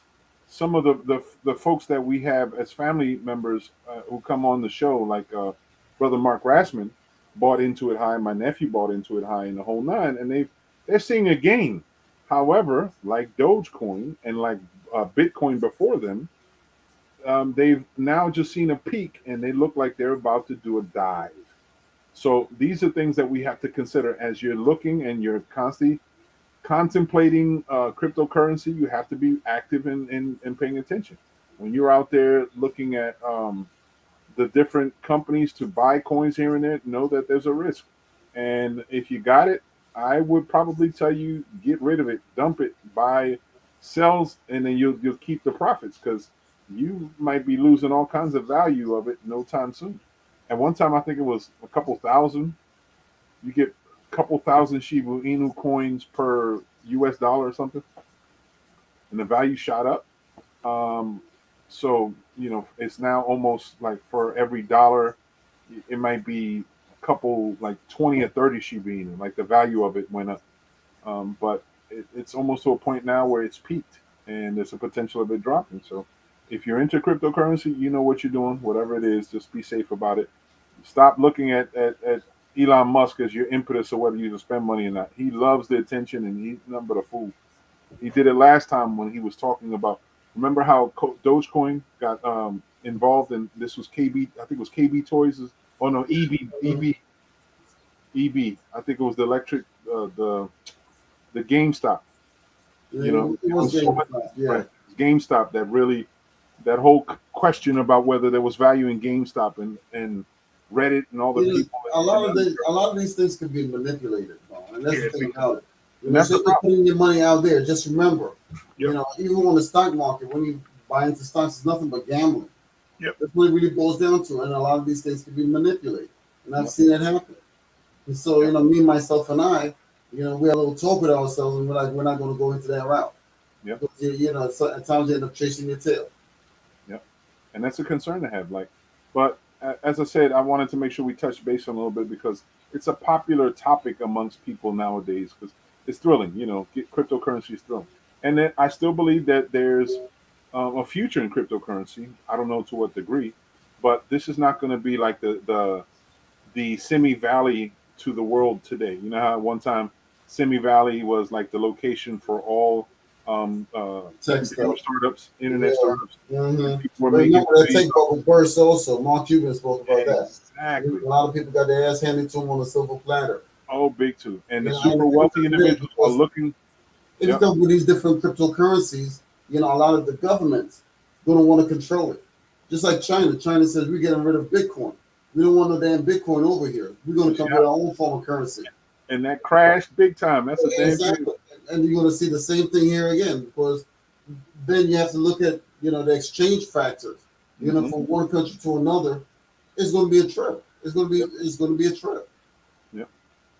I mean, they're trying to get it together, but ultimately it's going to be really complicated. Very, very. Well, one man's opinion. Yeah. Take it for what it's worth. But one man's opinion actually sparked up all this interest these days. So we just have to be very cognizant of how we move forward. You know, money's something that doesn't grow on trees, and what we're paying attention to make it intrinsically cause all kinds of chaos in your life. Because there's a lot of concern right now about the potential of being in a real chaotic situation, because we're going to be without food, we're going to be without goods. There's a situation now with all these, you know, these shipping vehicles, these shipping containers and stuff, all on the ocean with these barges, and there's not enough goods all over the place, and we don't have it, so people are scampering around. And these bottleneck. The whole thing is come to an entire, you know, standstill. The whole system has frozen. I mean, when COVID hit, a lot of countries shut down, so that means a lot of people had to go home. You know, they're trying to crank back up this economy that's been around for many moons. It's not going to be easy. So people have to remember that. Wait until wintertime. It's not going to be a normal winter. Hell yeah. And now since the season is starting to change, the doomsdayers are getting active. They're like, oh my God, we're going to go through this and that. Ultimately, I'm going to say this. Just prepare yourselves for whatever could happen. The very least that could happen is that you have a little bit more in your cupboards, a little bit more saved, a little bit more of what you know. That's all. If you prepare for that, we can get through all the hardships. That's it. That may be. And the most of all, take care of your health. Take care of your health. Absolutely. If you're not vaccinated, I mean, you know, it's worth it. You know, some people like, I'm not going to take the booster shot. They're going to bypass it. But at ultimate, like I said, at the end of the day, if they came up with this vaccine and it says, okay, it's going to last from here to here, you know, and then it's going to fade away in your system after a while, the efficacy rate is only up to here, and then you're like, I'm not going to take it. Right. Don't gamble with your health. You know, because remember, sometimes when you gamble with your health and you lose, you're out of here. You're out of the game permanently. Hell yeah. Because it's the game called life. And that's what it's about. It's a game called life. It's not you gotta play to win. You gotta play to win. Hell yeah. And remember, this life that we're talking about, as they say, art sometimes replicates or does life imitate art, or does art imitate life? The big topic right now on Netflix is Squid Games. Don't be a fool and play games with your life. Do what you can do. Because sometimes, like I said, when you check out, it's a wrap. You're out of the game permanently. You're not coming back. You're not coming back as a butterfly. You're not coming back as an elephant. To hell with all that stuff. You ain't coming back that way. You just gone. Oh yeah. You know, so don't gamble with your life. That's you know, right. do the right thing. You know, at the bottom line. That's right. Because a lot of people try gambling. It's like, I'm not going to take that vaccine. Or I was one of those individuals. So don't get me wrong. At the beginning, there was not enough data. It wasn't enough science. It wasn't enough testing for all of these different things. So I had my own skepticism, which after I've done my research and intense discussion with family members who are in the field, then I'm like, okay, it seems like it's okay, because my niece told me she's getting ready to get a booster shot probably next week. Oh, okay. Yeah. You know, and her daughter's getting hers sometime in November, like the first, second week in November. Okay. So at the end of the day, like I said, don't gamble with your life. It's not worth it for us. It's not worth it. Right. You know, if you don't want to do it for yourself, do it for the loved ones in your life. Exactly. That's the bottom line. Exactly. So, my man Adrian, have a few words in closing. Go ahead, say a few words, whatever it is that you like to close with. Well, like I said, you know, I enjoyed the debate that I was watching with you guys. You know, very entertaining. Right. And that's what I said, very entertaining. And I'm looking forward to more. But at the end of the day, follow your passions, follow your dreams, wherever it may lead. You know, that's what it's all about. That's right. You know, and like that old saying goes, may the best man or woman wins. Because you never know. It could be a woman out there that says, hey, I want to run for mayor, and jump right into the mix of things. And absolutely. Everything to the left. Absolutely. And I will say this. if everything works out in November, I become a mayor. I'm looking to pass the baton, and there's a woman who has the ability too. So why not? I don't have exactly. a problem. I think it'd be a great thing. Exactly. Whether she's Hispanic, Black, Asian, it doesn't matter. There are a lot of people out there that's highly qualified. That's in that arena. So like I've always said, don't gamble with your life. Be positive and test negative. It's all about life. That's what it's about. Exactly. So, in closing, I just want to say thanks for everybody who tuned in and took some time out the day to listen to us having conversations about this and that. I'll encourage you again to come visit our website if you'd like to see some information that may have been archived or things that we carried, that we've talked and discussed and maybe in depth that you're interested in finding more of. In addition to, again, I'm going to always exemplify, we have access to Adrian's radio show that's consistently building. Matter of fact, I think his second show should be almost complete, the second radio station that can be I had people working on these things, man. Exactly. So all those avenues of entertainment, all those avenues of information, all those avenues that come through us are available to you at the website. Go visit us at www.newnorm.club and check it out, man. We have a wealth of information that continues to grow. But I'd like to also say thank you for supporting us in the different ways that you do, because some people get a chance to watch the show and they know sometimes it's a little long for some people, but they'll check out the little snippets here and there. Those things mean a lot to us because what we try to be is a conduit of information. We like to be a home base for people to share information, even for entrepreneurs and businesses, because we're all in this together. Since the pandemic, we've learned it's going to take a lot more of us and community for us to get through this. Right. And we're just stepping forward to being a part of it by being an example. So the New Norm is available to anybody who's willing to come on. If there's discussions that you need to be had, come check us out. It's available to you on at the website, or send us information through there if there's information you'd like to, or if you'd like to come on the show. It's very simple. It's either video or audio, or both video and audio. You can come on and share your platform of something that you discuss. We're not ones to hold back from letting people have their own opinion, regardless of how widespread and how crazy it could be. It's actually just very informative. And sometimes it could be rather engaging or funny. So we're open to having people just come on. And as I close the show, thank you again for coming on. Please be inspired. Do what you can to stay connected to the people that you love. You never know who's struggling in their regular lives. And there's some people who keep their struggles to themselves quietly. And they're just looking for some sort of hope, some inspiration. And sometimes the few words that you share with them could be just enough for them to get over the hump. Don't keep that from others. Your light, that is a beacon of light inside you, is meant to shine on the world. Whatever it is, shine on, because we need more of that. The darkness is taking more and more of us. More of our elders are struggling through their health issues. Some of our young people are struggling through depression. And even our babies now are suffering through some of the dilemmas that we created for them.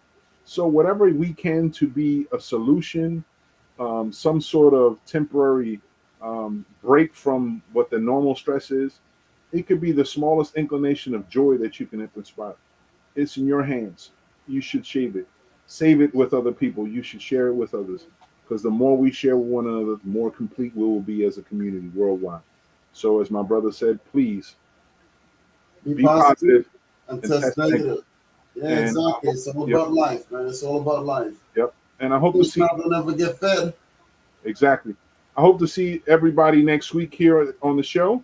And if there's any interest on being it, y'all know how to reach us. And as we continue, thank you for coming by. God bless you all. Make sure you enjoy your life. It's a short and sweet one. Enjoy the weekend, no doubt about it. Yeah, brother. I've been working on that music myself on tomorrow. I have some people working on commercials for me today. Okay. Just got it done. It's really nice. You'll like it. Okay. All right.